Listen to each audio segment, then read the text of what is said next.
25 ਤਰੀਕ ਨੂੰ ਸਿੰਘ ਸਾਹਿਬਾਨ ਦੀ 24 ਤਰੀਕ ਨੂੰ ਮੀਟਿੰਗ ਸੀ, ਉੱਥੇ ਇਹ ਮਾਮਲਾ ਵਿਚਾਰਿਆ ਜਾ ਸਕਦਾ ਸੀ, ਪਰ ਹੁਕਮਨਾਮਾ ਜਾਰੀ ਨਹੀਂ ਸੀ ਕੀਤਾ ਜਾ ਸਕਦਾ। We were not on the agenda. ਕਿਵੇਂ ਹੋ ਗਿਆ ਫਿਰ ਇਹ? ਕੁਛ ਕਹੋਗੇ ਇਹਦੇ ਬਾਬਤ? ਕੁਛ ਸ਼ਬਦ ਹੈ? ਅਕਾਲ ਤਖਤ ਤੇ SGPC ਨੇ ਡਿਸਾਈਡ ਕੀਤਾ ਹੋਇਆ ਸੀਗਾ ਜੀ ਕਿ ਸ੍ਰੀ ਗੁਰੂ ਗ੍ਰੰਥ ਸਾਹਿਬ ਦੇ ਸਤਿਕਾਰ ਲਈ ਸਾਨੂੰ ਹਰ ਥਾਂ ਤੇ ਹਰ ਕੰਟੀਨੈਂਟ 'ਚ ਸ੍ਰੀ ਗੁਰੂ ਗ੍ਰੰਥ ਸਾਹਿਬ ਛਾਪਣੇ ਚਾਹੀਦੇ। ਪਰ ਜਦੋਂ ਕੰਮ ਅਦਾਲਤਾਂ ਦੇ ਵਿੱਚ ਜਾਂਦਾ ਹੈ ਜਾਂ ਪੰਥ ਦੇ ਕੋਲ ਆਉਂਦਾ ਹੈ, ਪੰਥ ਇਸ ਪੇਪਰ ਨੂੰ ਮੰਗਦਾ ਕਿ ਤੁਹਾਡੇ ਕੋਲ ਹੁਕਮਨਾਮਾ ਕਿੱਥੇ, ਪੇਪਰ ਕਿੱਥੇ ਆ? ਨਹੀਂ ਜੀ, ਇਹ ਮੇਰਾ ਇੱਕ ਛੋਟਾ ਜਿਹਾ ਸਵਾਲ ਆ। ਹੁਣ ਤੁਸੀਂ ਕਹਿੰਦੇ ਕਿ ਹਰ ਇੱਕ ਮੁਲਕ, ਹਰ ਇੱਕ ਸ਼ਹਿਰ ਦੇ ਵਿੱਚ ਬੀੜਾਂ ਦੀ ਛਪਾਈ ਹੋਣੀ ਚਾਹੀਦੀ ਆ, ਤੇ ਤੁਹਾਨੂੰ ਨਹੀਂ ਲੱਗਦਾ ਕਿਤੇ ਨਾ ਕਿਤੇ ਗਲਤ ਬੰਦੇ ਵੀ ਇਸ ਕੰਮ ਦਾ ਨਜਾਇਜ਼ ਫਾਇਦਾ ਚੱਕਣਗੇ? ਫਿਰ ਕੋਵਿਡ ਸ਼ੁਰੂ ਹੋ ਗਿਆ, ਫਿਰ ਮੈਨੂੰ ਪਤਾ ਲੱਗਾ ਵੀ SGPC ਨੇ ਤੇ ਆਪਣੇ ਸਟਾਫ ਦੀਆਂ ਤਨਖਾਹਾਂ ਨਹੀਂ ਦਿੱਤੀਆਂ ਹੈਗੀਆਂ। ਕਿ ਉੱਥੇ ਜਾ ਕੇ ਤੁਸੀਂ ਇਹਨਾਂ ਸਾਰੇ ਲੋਕਾਂ ਨੂੰ ਫਿਰ ਮਿਲੇ, ਇਸ ਬੀੜਾਂ ਦੀ ਛਪਾਈ ਬਾਰੇ ਫਿਰ ਗੱਲਬਾਤ ਕੀਤੀ ਤੁਸੀਂ? ਹਾਂ, ਉਹ ਕਿਹਨੂੰ ਤੇ ਕਦੋਂ ਤੇ ਕਿੱਥੇ ਮਿਲੇ ਸੀ? ਸੁਖਬੀਰ ਬਾਦਲ ਹੋਣਾ ਨੇ ਮਨਾ ਕਰ ਦਿੱਤਾ ਸੀ ਕਿ ਨਹੀਂ, ਛਪਾਈ ਨਹੀਂ ਹੋ ਸਕਦੀ ਬਾਹਰ, ਪਰ ਫਿਰ ਵੀ ਆ ਕੇ ਤੁਸੀਂ ਬੀੜਾਂ ਦੀ ਇੱਥੇ ਛਪਾਈ ਕੀਤੀ। ਸਿੰਘ ਸਾਹਿਬ ਮੇਰੇ ਕੋਲ ਜਥੇਦਾਰ ਜੀ ਬੈਠੇ ਪੰਜਾਂ ਪਿਆਰਿਆਂ ਦੇ ਵਿੱਚੋਂ, ਮੈਨੂੰ ਕਹਿੰਦੇ ਮਲਕ ਸਾਹਿਬ ਨੇ ਅਵਗਿਆ ਕਰਤੀ। ਮੈਂ ਕਾਹਦੀ? ਤੇ ਉਹ ਸਰਵਰ ਆ ਰਿਹਾ ਸੀ, ਮੈਂ ਉਹਨੂੰ ਕਿਹਾ, ਮੈਂ ਕਿਹਾ ਯਾਰ 2 ਚਿਕਨ ਲੈ ਕੇ ਇੱਧਰ ਲਿਆ। ਮੇਰੇ ਵੱਲ ਦੇਖ ਕੇ ਹੱਸਣ ਲੱਗ ਪਿਆ, ਕਹਿੰਦਾ ਕੁਲਦੀਪ ਸਿੰਘ ਇਹ ਕੀ ਹੋ ਰਿਹਾ ਗੁਰਦੁਆਰੇ ਦੇ, ਤੁਸੀਂ ਸਵੇਰੇ ਗੱਲ ਕਰੋਗੇ? ਮੈਂ ਕਿਹਾ ਜੀ ਹਾਂ। ਮੈਂ ਕਿਹਾ ਮੈਨੂੰ ਖਾ ਲੈਣ ਦੇ, ਬਾਅਦ ਚ ਗੱਲ ਕਰੂੰਗਾ।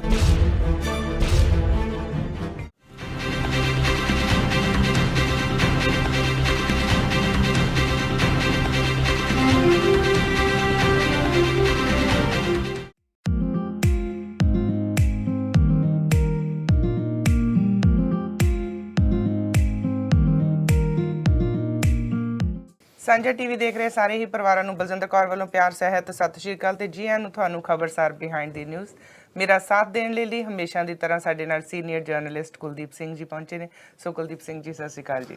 ਸਤਿ ਸ਼੍ਰੀ ਅਕਾਲ ਜੀ। ਸਮੂਹ ਦਰਸ਼ਕਾਂ ਨੂੰ ਮੇਰੇ ਵੱਲੋਂ ਪਿਆਰ ਭਰੀ ਨਿੱਘੀ ਸਤਿ ਸ਼੍ਰੀ ਅਕਾਲ ਜੀ। ਜਿਵੇਂ ਤੁਸੀਂ ਜਾਣਦੇ ਹੋ ਸਾਰੇ ਕਿ ਲੌਂਗ ਵੀਕਐਂਡ ਆ, ਥੈਂਕਸਗਿਵਿੰਗ ਡੇ ਆ, ਪਰ ਵੀਕਐਂਡ ਦੇ ਉੱਤੇ ਵੀ ਉਮੀਦ ਕਰਦੇ ਹਾਂ ਤੁਸੀਂ ਸਾਰੇ ਠੀਕ ਰਹੇ ਹੋਵੋਗੇ। ਪਰ ਇੱਕ ਸ਼ੋਕ ਸਮਾਚਾਰ ਹੈ ਜਿਹੜਾ ਤੁਹਾਡੇ ਨਾਲ ਸਾਂਝਾ ਕਰਨਾ ਚਾਹੁੰਦੇ ਆ। ਕਹਿੰਦੇ ਦੁੱਖ ਸੁੱਖ ਜ਼ਿੰਦਗੀ ਦਾ ਹਿੱਸਾ ਨੇ, ਆਉਂਦੇ ਜਾਂਦੇ ਰਹਿੰਦੇ ਆ, ਪਰ ਪਰਿਵਾਰਕ ਜੀਆਂ ਦਾ ਪਰਿਵਾਰ ਦੇ ਵਿੱਚੋਂ ਤੁਰ ਜਾਣਾ ਬਹੁਤ ਔਖਾ ਹੁੰਦਾ ਆ। ਸੋ ਬਿਲ ਸੰਧੂ ਜਿਹੜੇ ਸਾਡੇ FYI ਸਾਂਝਾ ਟੀਵੀ ਦੇ ਓਨਰ ਨੇ, ਉਹਨਾਂ ਦੇ ਪਿਤਾ ਜੀ ਸਰਦਾਰ ਚੰਚਲ ਸਿੰਘ ਸੰਧੂ, ਜਿਹੜੇ ਕਿ ਸ਼ਨੀਵਾਰ 10 ਅਕਤੂਬਰ 2020 ਜਿਹੜੇ ਆਪਣੀ ਜੀਵਨ ਯਾਤਰਾ ਪੂਰੀ ਕਰਕੇ ਇਸ ਫਾਨੀ ਸੰਸਾਰ ਨੂੰ ਅਲਵਿਦਾ ਕਹਿ ਗਏ ਨੇ। ਬਾਬਾ ਜੀ ਚੰਚਲ ਸਿੰਘ ਹੁਣਾਂ ਨੇ ਆਪਣਾ 100 ਵਰ੍ਹਾ ਪੂਰਾ ਕੀਤਾ ਸੀ ਜੂਨ 3 ਨੂੰ ਜੀ। ਸੋ 100 ਵਰ੍ਹਿਆਂ ਦੇ ਸਨ ਪਰਿਵਾਰ ਵੱਲੋਂ ਪੂਰਾ ਭਰਵਾਂ ਪਰਿਵਾਰ ਦਾ ਪਿਆਰ, ਸੇਵਾ, ਸਾਰਾ ਕੁਛ ਹੀ ਬੜਾ ਉਹਨਾਂ ਨੇ ਮਾਣਿਆ ਤੇ ਪਿੱਛੇ ਪੂਰਾ ਭਰਿਆ ਪਰਿਵਾਰ ਛੱਡ ਕੇ ਇਸ ਸੰਸਾਰ ਨੂੰ ਅਲਵਿਦਾ ਕਹਿ ਗਏ ਨੇ। ਸੋ ਉਸ ਮਹਾਵਾਕ ਅਨੁਸਾਰ ਕੱਲੇ ਆਵੇ ਨਾਨਕਾ ਸੱਦੇ ਉੱਠੇ ਜਾਏ ਜੀ। ਉਹਨਾਂ ਨੂੰ ਅੰਤਿਮ ਵਿਦਾਇਗੀ ਦੇਣ ਦੇ ਲਈ ਜਿਹੜਾ ਸ਼ਨੀਵਾਰ 17 ਅਕਤੂਬਰ ਨੂੰ ਪਰਿਵਾਰ ਵੱਲੋਂ 12:30 ਵਜੇ ਰਿਵਰਸਾਈਡ ਫਿਊਨਰਲ ਹੋਮ ਵਿਖੇ ਜਿਹੜਾ ਉਹਨਾਂ ਦਾ ਅੰਤਿਮ ਸੰਸਕਾਰ ਰੱਖਿਆ ਗਿਆ ਜੀ। ਸੋ ਪਰਿਵਾਰ ਨਾਲ ਦੁੱਖ ਸਾਂਝਾ ਕਰ ਸਕਦੇ ਹੋ ਤੁਸੀਂ। ਉਹਨਾਂ ਦੇ ਪੁੱਤਰ ਸਤਨਾਮ ਸਿੰਘ ਸੰਧੂ ਤੇ ਬਿਲ ਸੰਧੂ ਉਹਨਾਂ ਨੂੰ ਤੁਸੀਂ ਫੋਨ ਕਰਕੇ ਪਰਿਵਾਰ ਦੇ ਨਾਲ ਗੱਲਬਾਤ ਦੁੱਖ ਸਾਂਝਾ ਕਰ ਸਕਦੇ ਹੋ। 6048254370 ਜੀ, 604-825 ਮਾਫ ਕਰਨਾ 604-825-4370 ਤੇ ਤੁਸੀਂ ਫੋਨ ਕਰ ਸਕਦੇ ਹੋ ਜੀ। ਅਸੀਂ ਇਹਨਾਂ ਦੇ ਦੁੱਖ ਵਿੱਚ ਸ਼ਰੀਕ ਹੁੰਦੇ ਹਾਂ ਤੇ ਵਾਹਿਗੁਰੂ ਅੱਗੇ ਅਰਦਾਸ ਕਰਦੇ ਹਾਂ ਕਿ ਬਾਬਾ ਜੀ ਨੂੰ ਆਪਣੇ ਚਰਨਾਂ ਵਿੱਚ ਨਿਵਾਸ ਦੇਣ ਤੇ ਪਿੱਛੋਂ ਪਰਿਵਾਰ ਨੂੰ ਭਾਣਾ ਮੰਨਣ ਦਾ ਬਲ ਬਖਸ਼ਣ। ਸੋ ਬਹੁਤ ਔਖੀਆਂ ਘੜੀਆਂ ਹੁੰਦੀਆਂ ਕੁਲਦੀਪ ਸਿੰਘ ਜੀ, ਪਰ ਕਹਿੰਦੇ ਕਿ ਜ਼ਿੰਦਗੀ ਆ ਇਹੋ ਸ਼ੁਰੂ ਤੋਂ ਹੀ ਧੁਰੋਂ ਜੋ ਲਿਖਿਆ ਆਇਆ ਉਹੀ ਹੋਣਾ ਆ। ਬਿਲਕੁਲ ਜੀ, ਜੋ ਆਇਆ ਸੋ ਚੱਲ ਸੀ, ਸਭ ਕੋ ਆਈ ਵਾਰੀ ਹੈ। ਪਰ ਕਿਉਂਕਿ ਸਤਿਕਾਰਯੋਗ ਪਿਤਾ ਜੀ ਸਨ, ਜਦੋਂ ਪਿਤਾ ਦਾ ਸਾਇਆ ਬੱਚੇ ਤੋੜ ਜਾਵੇ, ਉਮਰ ਦਾ ਤਕਾਜ਼ਾ ਨਹੀਂ, ਪਰ ਦੁੱਖ ਬਹੁਤ ਹੁੰਦਾ। ਯੈਸ, ਅੱਜ ਇਸ ਦੁੱਖ ਦੀ ਘੜੀ ਦੇ ਵਿੱਚ ਸਾਰੇ ਪਰਿਵਾਰ ਦੇ ਨਾਲ ਸਾਰੀ ਕਮਿਊਨਿਟੀ ਨਾਲ ਖੜੀ ਹੈ। ਸੋ ਆਉਣ ਵਾਲੇ ਸਮੇਂ 'ਚ ਇਹਦੇ ਬਾਬਤ ਹੋਰ ਜਾਣਕਾਰੀ ਤੁਹਾਡੇ ਨਾਲ ਸਾਂਝੀ ਕਰਾਂਗੇ ਜੀ ਬਿਲਕੁਲ ਜੀ, ਖਬਰਸਾਰ ਦੇ ਵਿੱਚ ਸਾਡੀ ਹਮੇਸ਼ਾ ਕੋਸ਼ਿਸ਼ ਹੁੰਦੀ ਹੈ ਸਾਡੇ ਆਪਣੇ ਸ਼ਹਿਰ, ਸਾਡੇ ਆਪਣੇ ਮੁਲਕ ਦੇ ਵਿੱਚ, ਕਿਸੇ ਵੀ ਮੁਲਕ ਦੇ ਵਿੱਚ ਕੋਈ ਵੀ ਇਹੋ ਜਿਹੀ ਗੱਲਬਾਤ ਹੋਵੇ, ਅਸੀਂ ਕੋਸ਼ਿਸ਼ ਕਰੀਦੀ ਹੈ ਕਿ ਅਸੀਂ ਉਹਨਾਂ ਗੱਲਾਂ ਦੀ ਤਹਿ ਤੱਕ ਪਹੁੰਚੀਏ ਤਾਂ ਕਿ ਜਿਹੜੇ ਸਾਡੇ ਦੇਖ ਰਹੇ ਪਰਿਵਾਰ ਉਹਨਾਂ ਤੱਕ ਸੱਚ ਨਿਖਰ ਕੇ ਸਾਹਮਣੇ ਆ ਸਕੇ। ਅਸੀਂ ਘਰੇ ਬੈਠੇ ਬਹੁਤ ਸਾਰੀਆਂ ਵਿਉਂਤਾਂ ਬਣਾਉਂਦੇ ਰਹਿੰਦੇ ਆ ਕਿ ਇੰਜ ਨਹੀਂ ਇੰਜ ਹੋਇਆ ਹੋਵੇਗਾ, ਪਰ ਕਹਿੰਦੇ ਸੱਚ ਨੂੰ ਪ੍ਰਤੱਖ ਨੂੰ ਪ੍ਰਮਾਣ ਦੀ ਲੋੜ ਨਹੀਂ ਹੁੰਦੀ। ਸੋ ਅੱਜ ਸਾਡੇ ਨਾਲ ਬਹੁਤ ਹੀ ਸਤਿਕਾਰਯੋਗ ਮਹਿਮਾਨ ਸਾਡੇ ਆਪਣੇ ਸ਼ਹਿਰ ਦੇ ਆਏ ਹੋਏ ਨੇ, ਤੁਸੀਂ ਸਾਰੇ ਇਹਨਾਂ ਨੂੰ ਬਾਖੂਬ ਜਾਣਦੇ ਹੋ। ਸੋ ਮੈਂ ਚਾਹਾਂਗੀ ਕਿ ਕੁਲਦੀਪ ਸਿੰਘ ਜੀ ਇਹਨਾਂ ਦੀ ਇੰਟਰੋਡਕਸ਼ਨ ਦੇਣ ਤੇ ਅੱਜ ਅਸੀਂ ਗੱਲਾਂ ਬਾਤਾਂ ਖੁੱਲੀਆਂ ਰੱਖਾਂਗੇ, ਪਰ ਮਾਫੀ ਚਾਹੁੰਦੀ ਹਾਂ ਕਿ ਅਸੀਂ ਲਾਈਵ ਕਾਲ ਨਹੀਂ ਲਵਾਂਗੇ ਕਿਉਂਕਿ ਇਹਨਾਂ ਦੇ ਕੋਲੋਂ ਅਸੀਂ ਜ਼ਿਆਦਾ ਜਾਣਕਾਰੀ ਲੈਣੀ ਚਾਹੁੰਦੇ ਹਾਂ। ਜੀ ਬਿਲਕੁਲ ਜੀ, ਅਸਲ ਦੇ ਵਿੱਚ ਖਬਰਸਾਰ ਬਿਹਾਈਂਡ ਦਾ ਨਿਊਜ਼ ਜਿਹੜਾ ਵਿਸ਼ੇਸ਼ ਪ੍ਰੋਗਰਾਮ ਹੈ, ਇਹਦੇ ਵਿੱਚ ਯਤਨ ਕਰੀਦਾ ਹੈ ਕਿ ਜਿਹੜਾ ਸੱਚ ਹੈ ਉਹ ਖੋਜ ਕੇ ਲਿਆਈਏ, ਉਹ ਕੱਢ ਕੇ ਲਿਆਈਏ ਤਾਂ ਜੋ ਸਾਡੇ ਜਿਹੜੇ ਦਰਸ਼ਕ ਦੁਨੀਆ ਭਰ ਦੇ ਵਿੱਚ ਸਾਨੂੰ ਦੇਖਦੇ ਨੇ ਉਹਨਾਂ ਤੱਕ ਸੱਚਾਈ ਪਹੁੰਚ ਸਕੇ ਵੀ ਅਸਲੀਅਤ ਕੀ ਹੈ। ਜੇ ਆਪਾਂ ਗੱਲ ਕਰਦੇ ਹਾਂ ਗਦਰ ਲਹਿਰ ਦੀ ਜਾਂ ਸਾਡੇ ਗਦਰੀ ਯੋਧਿਆਂ ਦੀ, ਤੇ ਤਕਰੀਬਨ 100 ਵਰੇ ਪਹਿਲਾਂ ਬੜੀਆਂ ਘਾਲਣਾ ਘਾਲਣੀਆਂ ਪਈਆਂ, ਬੜੀਆਂ ਡਿਸਕ੍ਰਿਮੀਨੇਸ਼ਨ ਦੇ ਵਿੱਚੋਂ ਸਾਨੂੰ ਨਿਕਲਣਾ ਪਿਆ। ਤੇ ਉਹਨਾਂ ਦਿਨਾਂ ਦੇ ਵਿੱਚ ਜਿਹੜੇ ਸਾਡੇ ਭਾਰਤੀ ਮੂਲ ਦੇ ਜਾਂ ਖਾਸ ਕਰਕੇ ਪੰਜਾਬੀ ਮੂਲ ਦੇ ਲੋਕ ਵਸੇ ਸਨ, ਉਹਨਾਂ ਦੇ ਵਿੱਚ ਉਹਨਾਂ ਨੂੰ ਬੜੀ ਵੱਡੀ ਮੁਸ਼ਕਲ ਹੁੰਦੀ ਸੀ। ਦਸਤਾਰਾਂ ਸਜਾਉਣੀਆਂ, ਬੀਬੀਆਂ ਲਈ ਗੁਰਦੁਆਰੇ ਜਾਣਾ ਬਹੁਤ ਵੱਡੀ ਮੁਸ਼ਕਲ ਸੀ। Khalsa Diwan society Rao street Vancouver ਦੀ ਜਦੋਂ ਗੱਲਬਾਤ ਕਰਦੇ ਆ ਤੇ ਬੀਬੀਆਂ ਜ਼ਿਕਰ ਕਰਦੀਆਂ ਸੀ ਕਿ ਬੈਂਚਾਂ ਦੇ ਉੱਤੇ ਸਾਨੂੰ ਅੱਗੇ ਚਾਦਰਾਂ ਲੈ ਕੇ ਸਕਰਟਾਂ ਪਾ ਕੇ ਜਾਣਾ ਪੈਂਦਾ, ਨਹੀਂ ਸਾਨੂੰ ਹੂਟਿੰਗ ਕਰਦੇ ਸਨ। ਯੈਸ, ਉਹਨਾਂ ਸਮਿਆਂ ਦੇ ਵਿੱਚ ਸਾਡੇ ਪੁਰਖਿਆਂ ਨੇ ਬੜੀਆਂ ਮਿਹਨਤਾਂ ਕੀਤੀਆਂ, ਮਿਹਨਤਾਂ ਕਰਕੇ ਕਮਿਊਨਿਟੀ ਦਾ ਨਾਮ ਬਣਾਇਆ। ਔਰ ਪਹਿਲੀ ਵਾਰੀ ਮੈਨੂੰ ਚੇਤੇ ਹੈ ਜਦੋਂ 50ਵਿਆਂ ਤੋਂ ਬਾਅਦ ਵੱਡੀ ਤਾਦਾਦ ਦੇ ਵਿੱਚ ਸਾਡੇ ਪੰਜਾਬੀ ਆਉਣੇ ਸ਼ੁਰੂ ਹੋਏ ਤੇ 1986 ਦੇ ਵਿੱਚ ਪਹਿਲੀ ਵਾਰੀ ਜਦੋਂ ਖਾਲਸਾ ਕ੍ਰੈਡਿਟ ਯੂਨੀਅਨ ਹੋਣ ਦੇ ਵਿੱਚ ਆਉਂਦੀ ਹੈ ਤੇ ਮੇਰਾ ਖਿਆਲ ਹੈ ਵੀ ਆਪਣੀ ਕਮਿਊਨਿਟੀ ਦੇ ਵਿੱਚ ਖਾਲਸਾ ਸ਼ਬਦ ਕਿਸੇ ਬਿਜ਼ਨਸ ਨਾਲ ਲੱਗਣਾ ਇੱਕ ਬੜੀ ਵੱਡੀ ਪ੍ਰਾਪਤੀ ਸੀ। ਤੇ ਉਹਨਾਂ ਦਿਨਾਂ ਦੇ ਵਿੱਚ ਹੀ ਵੈਨਕੂਵਰ ਦੇ ਵਿੱਚ ਖਾਲਸਾ ਸਕੂਲ ਹੋਣ ਦੇ ਵਿੱਚ ਆਉਂਦਾ ਤੇ ਇੱਕਦਮ ਕਮਿਊਨਿਟੀ ਦੇ ਵਿੱਚ ਬੜੀ ਖੁਸ਼ੀ ਆਉਂਦੀ ਹੈ ਕਿ ਇਹ ਸਾਰਾ ਕੁਝ ਹੋਇਆ ਕਿਵੇਂ। ਇਹ ਸਾਰਾ ਕੁਝ ਦੇ ਬਾਨੀ ਸਨ ਸਰਦਾਰ ਰਿਪਦਮਨ ਸਿੰਘ ਮਲਕ। ਸਰਦਾਰ ਰਿਪਦਮਨ ਸਿੰਘ ਮਲਕ ਉਹਨਾਂ ਨੇ ਖਾਲਸਾ ਕ੍ਰੈਡਿਟ ਯੂਨੀਅਨ ਹੀ ਨਹੀਂ, ਖਾਲਸਾ ਬੈਂਕ ਹੀ ਨਹੀਂ, ਬਲਕਿ ਉਹਦੇ ਨਾਲ ਨਾਲ ਅੱਜ ਜਿਹੜੇ ਨੇ ਤਕਰੀਬਨ 5 ਸਕੂਲ ਤੇ 5 ਚਾਈਲਡ ਕੇਅਰ ਤੇ ਉਹਦੇ ਨਾਲ ਖਾਲਸਾ ਸੈਂਟਰ ਹੈ ਜਿਹੜਾ ਸ਼ਾਇਦ ਦੁਨੀਆ ਦੇ ਇਤਿਹਾਸ ਦੇ ਵਿੱਚ ਅਜੋਕੇ ਸਮੇਂ ਦੇ ਵਿੱਚ ਪਹਿਲਾ ਖਾਲਸਾ ਸੈਂਟਰ ਹੈ ਤਕਰੀਬਨ 160 ਏਕੜ ਦੇ ਵਿੱਚ, ਜਿੱਥੇ ਗਰਮੀਆਂ ਦੇ ਵਿੱਚ ਬੱਚੇ ਜਾ ਕੇ ਕੈਂਪਿੰਗ ਕਰਦੇ ਆ। ਪਰ ਇਹ ਸਾਰਾ ਕੁਝ ਹੋਣ ਦੇ ਬਾਵਜੂਦ ਆਪਾਂ ਦੂਜਾ ਪੱਖ ਦੇਖੀਏ, 1984 ਦੇ ਵਿੱਚ ਦਰਬਾਰ ਸਾਹਿਬ ਤੇ ਹੋਏ ਹਮਲੇ ਤੋਂ ਬਾਅਦ ਏਅਰ ਇੰਡੀਆ ਕ੍ਰਿਸ਼ਕ ਬੰਬ ਕਾਂਡ ਜਦੋਂ ਵਾਪਰਦਾ ਤੇ ਸਭ ਤੋਂ ਵੱਧ ਚਰਚਿਤ ਸਰਦਾਰ ਰਿਪਦਮਨ ਸਿੰਘ ਮਲਕ ਆਉਂਦੇ ਨੇ, ਜੇਲ੍ਹ ਦੇ ਵਿੱਚ ਵੀ ਜਾਣਾ ਪੈਂਦਾ। ਉਹ ਸਾਰਾ ਸਮਾਂ ਵਾਪਰਨ ਤੋਂ ਬਾਅਦ ਜਦੋਂ ਜੇਲ੍ਹ ਚੋਂ ਵਾਪਸ ਆਉਂਦੇ ਨੇ ਤੇ ਫਿਰ ਇਹ ਕਹਾਣੀ ਅੱਗੇ ਨੂੰ ਤੁਰਦੀ ਆ। ਤੇ ਅੱਜ ਮੇਰਾ ਖਿਆਲ ਹੈ ਉਸ ਸ਼ਖਸੀਅਤ ਦੇ ਨਾਲ ਆਪਾਂ ਵਿਸ਼ੇਸ਼ ਗੱਲਬਾਤ ਕਰਾਂਗੇ। ਮਲਕ ਸਾਹਿਬ, ਅੱਜ ਦੇ ਇਸ ਵਿਸ਼ੇਸ਼ ਪ੍ਰੋਗਰਾਮ ਦੇ ਤੁਹਾਡਾ ਬਹੁਤ ਬਹੁਤ ਸਵਾਗਤ ਹੈ। ਵਾਹਿਗੁਰੂ ਜੀ ਕਾ ਖਾਲਸਾ, ਵਾਹਿਗੁਰੂ ਜੀ ਕੀ ਫਤਿਹ। ਸਰਦਾਰ ਰਿਪਦਮਨ ਸਿੰਘ ਮਲਕ ਚਰਚਾ ਦੇ ਵਿੱਚ ਰਹਿਣਾ ਪਸੰਦ ਕਰਦੇ ਨੇ ਜਾਂ ਵੈਸੇ ਨਾਮ ਤੁਹਾਡਾ ਚਰਚਾਵਾਂ ਦੇ ਵਿੱਚ ਆ ਜਾਂਦਾ ਜੀ? ਅਸੀਂ ਤੇ ਕੁਆਇਟ ਰਹਿਣਾ ਚਾਹੁੰਦੇ ਹਾਂ, ਕਿਸੇ ਨੂੰ ਕੁਝ ਕਹਿੰਦੇ ਨਹੀਂ ਗੇ। ਰੈਕਡ ਹੈਗਾ ਜਿਹੜਾ ਕੋਈ ਆਪਣੀ ਖੁਸ਼ੀ ਨਾਲ ਕਰੀ ਚੱਲੇ, ਪਰ ਸਾਡੀ ਕਿਸਮਤ ਹੀ ਐਸੀ ਹੈ ਵੀ ਅਸੀਂ ਜਿਹੜੀ ਚੀਜ਼ ਕਰਦੇ ਹਾਂ ਉਹ ਅਸੀਂ ਚਾਹੁੰਦੇ ਹੀ ਨਵੀਂ ਚੀਜ਼ ਕਰਨੇ ਆ, ਪੁਰਾਣੀ ਚੀਜ਼ ਕਰਨੀ ਚਾਹੁੰਦੇ ਨਹੀਂ ਹੈਗੇ। ਜਿਹੜੀ ਚੀਜ਼ ਹੋ ਰਹੀ ਹੈ, ਜਿਹੜੀ ਸੇਵਾ ਹੋ ਰਹੀ ਹੈ, ਜਿਹੜਾ ਕਰ ਰਿਹਾ ਉਹਨੂੰ ਮੁਬਾਰਕ। ਜੇ ਅਸੀਂ ਕੋਈ ਚੀਜ਼ ਕਰਨੀ ਹੈ ਤੇ ਨਵੀਂ ਕਰਨੀ ਹੈ, ਇਹ ਸਾਡੀ ਖਾਸ਼ ਰਹਿੰਦੀ ਹੈ। ਜਿਹੜੀ ਜਿੰਦੀ ਚੀਜ਼ ਨਾ ਹੁੰਦੀ ਹੋਵੇ ਉਹ ਕਰੋ ਚੀਜ਼। ਸਿੱਖ ਕੌਮ ਬੜੀ ਵੱਡੀ ਤਾਦਾਦ ਦੇ ਵਿੱਚ ਹੈ, ਇੱਥੇ ਬਹੁਤ ਜਥੇਬੰਦੀਆਂ ਨੇ, ਹੋਰ ਸੰਸਥਾਵਾਂ ਨੇ, ਉਹਨਾਂ ਨੂੰ ਚਿੰਤਾ ਕਿਉਂ ਨਹੀਂ ਸ਼੍ਰੀ ਗੁਰੂ ਗ੍ਰੰਥ ਸਾਹਿਬ ਮਹਾਰਾਜ ਜੀ ਦੇ ਪਾਵਨ ਪਵਿੱਤਰ ਸਰੂਪਾਂ ਨੂੰ ਇੱਥੇ ਲਿਆਉਣ ਦੀ? ਰਿਪਦਮਨ ਸਿੰਘ ਮਲਕ ਉਹਨਾਂ ਨੂੰ ਇਹ ਕਿਉਂ? ਆਪਣੀ ਸੋਚ ਹੈਗੀ ਹੈ, ਮੁਸ਼ਕਲ ਕੰਮ ਹੁੰਦੇ ਨੇ। ਗੁਰੂ ਗ੍ਰੰਥ ਸਾਹਿਬ ਜੀ ਦਾ ਸਤਿਕਾਰ ਕਰਨਾ, ਗੁਰੂ ਗ੍ਰੰਥ ਸਾਹਿਬ ਜੀ ਦੇ ਬਾਰੇ ਸੋਚਣਾ, ਸਰੂਪ ਲੈ ਕੇ ਆਣੇ, ਇਹ ਇੱਕ ਸੈਂਸਿਟਿਵ ਮਾਮਲਾ ਹੈਗਾ। ਸੈਂਸਿਟਿਵ ਮਾਮਲੇ 'ਚ ਲੋਕੀ ਓਵਰ ਕੌਸ਼ੀਅਸ ਹੋ ਕੇ ਤੇ ਓਵਰ ਪ੍ਰੋਟੈਕਟਿਵ ਹੋਣਾ ਚਾਹੁੰਦੇ ਨੇ, ਜਿਹੜਾ ਕਿ ਧਰਮ ਨੂੰ ਫੈਲਣ ਨਹੀਂ ਦਿੰਦਾ। ਜਿਹੜੇ ਅਸੀਂ ਕਹਿੰਦੇ ਹਾਂ ਵੀ ਅਸੀਂ ਆਪਣੇ ਮਹਾਰਾਜ ਨੂੰ ਪ੍ਰਗਟ ਨਹੀਂ ਕਰਦੇ ਸਾਰੀ ਦੁਨੀਆ ਦੇ ਵਿੱਚ, ਇਹ ਲੇਟੈਸਟ ਧਰਮ ਹੈਗਾ। ਹਰ ਸਿੱਖ ਨੂੰ ਆਪਣੇ ਘਰ ਪ੍ਰਕਾਸ਼ ਕਰਨ ਦਾ ਹੁਕਮ ਹੈ, ਰਹਿਤ ਮਰਿਆਦਾ 'ਚ ਲਿਖਿਆ ਹੋਇਆ।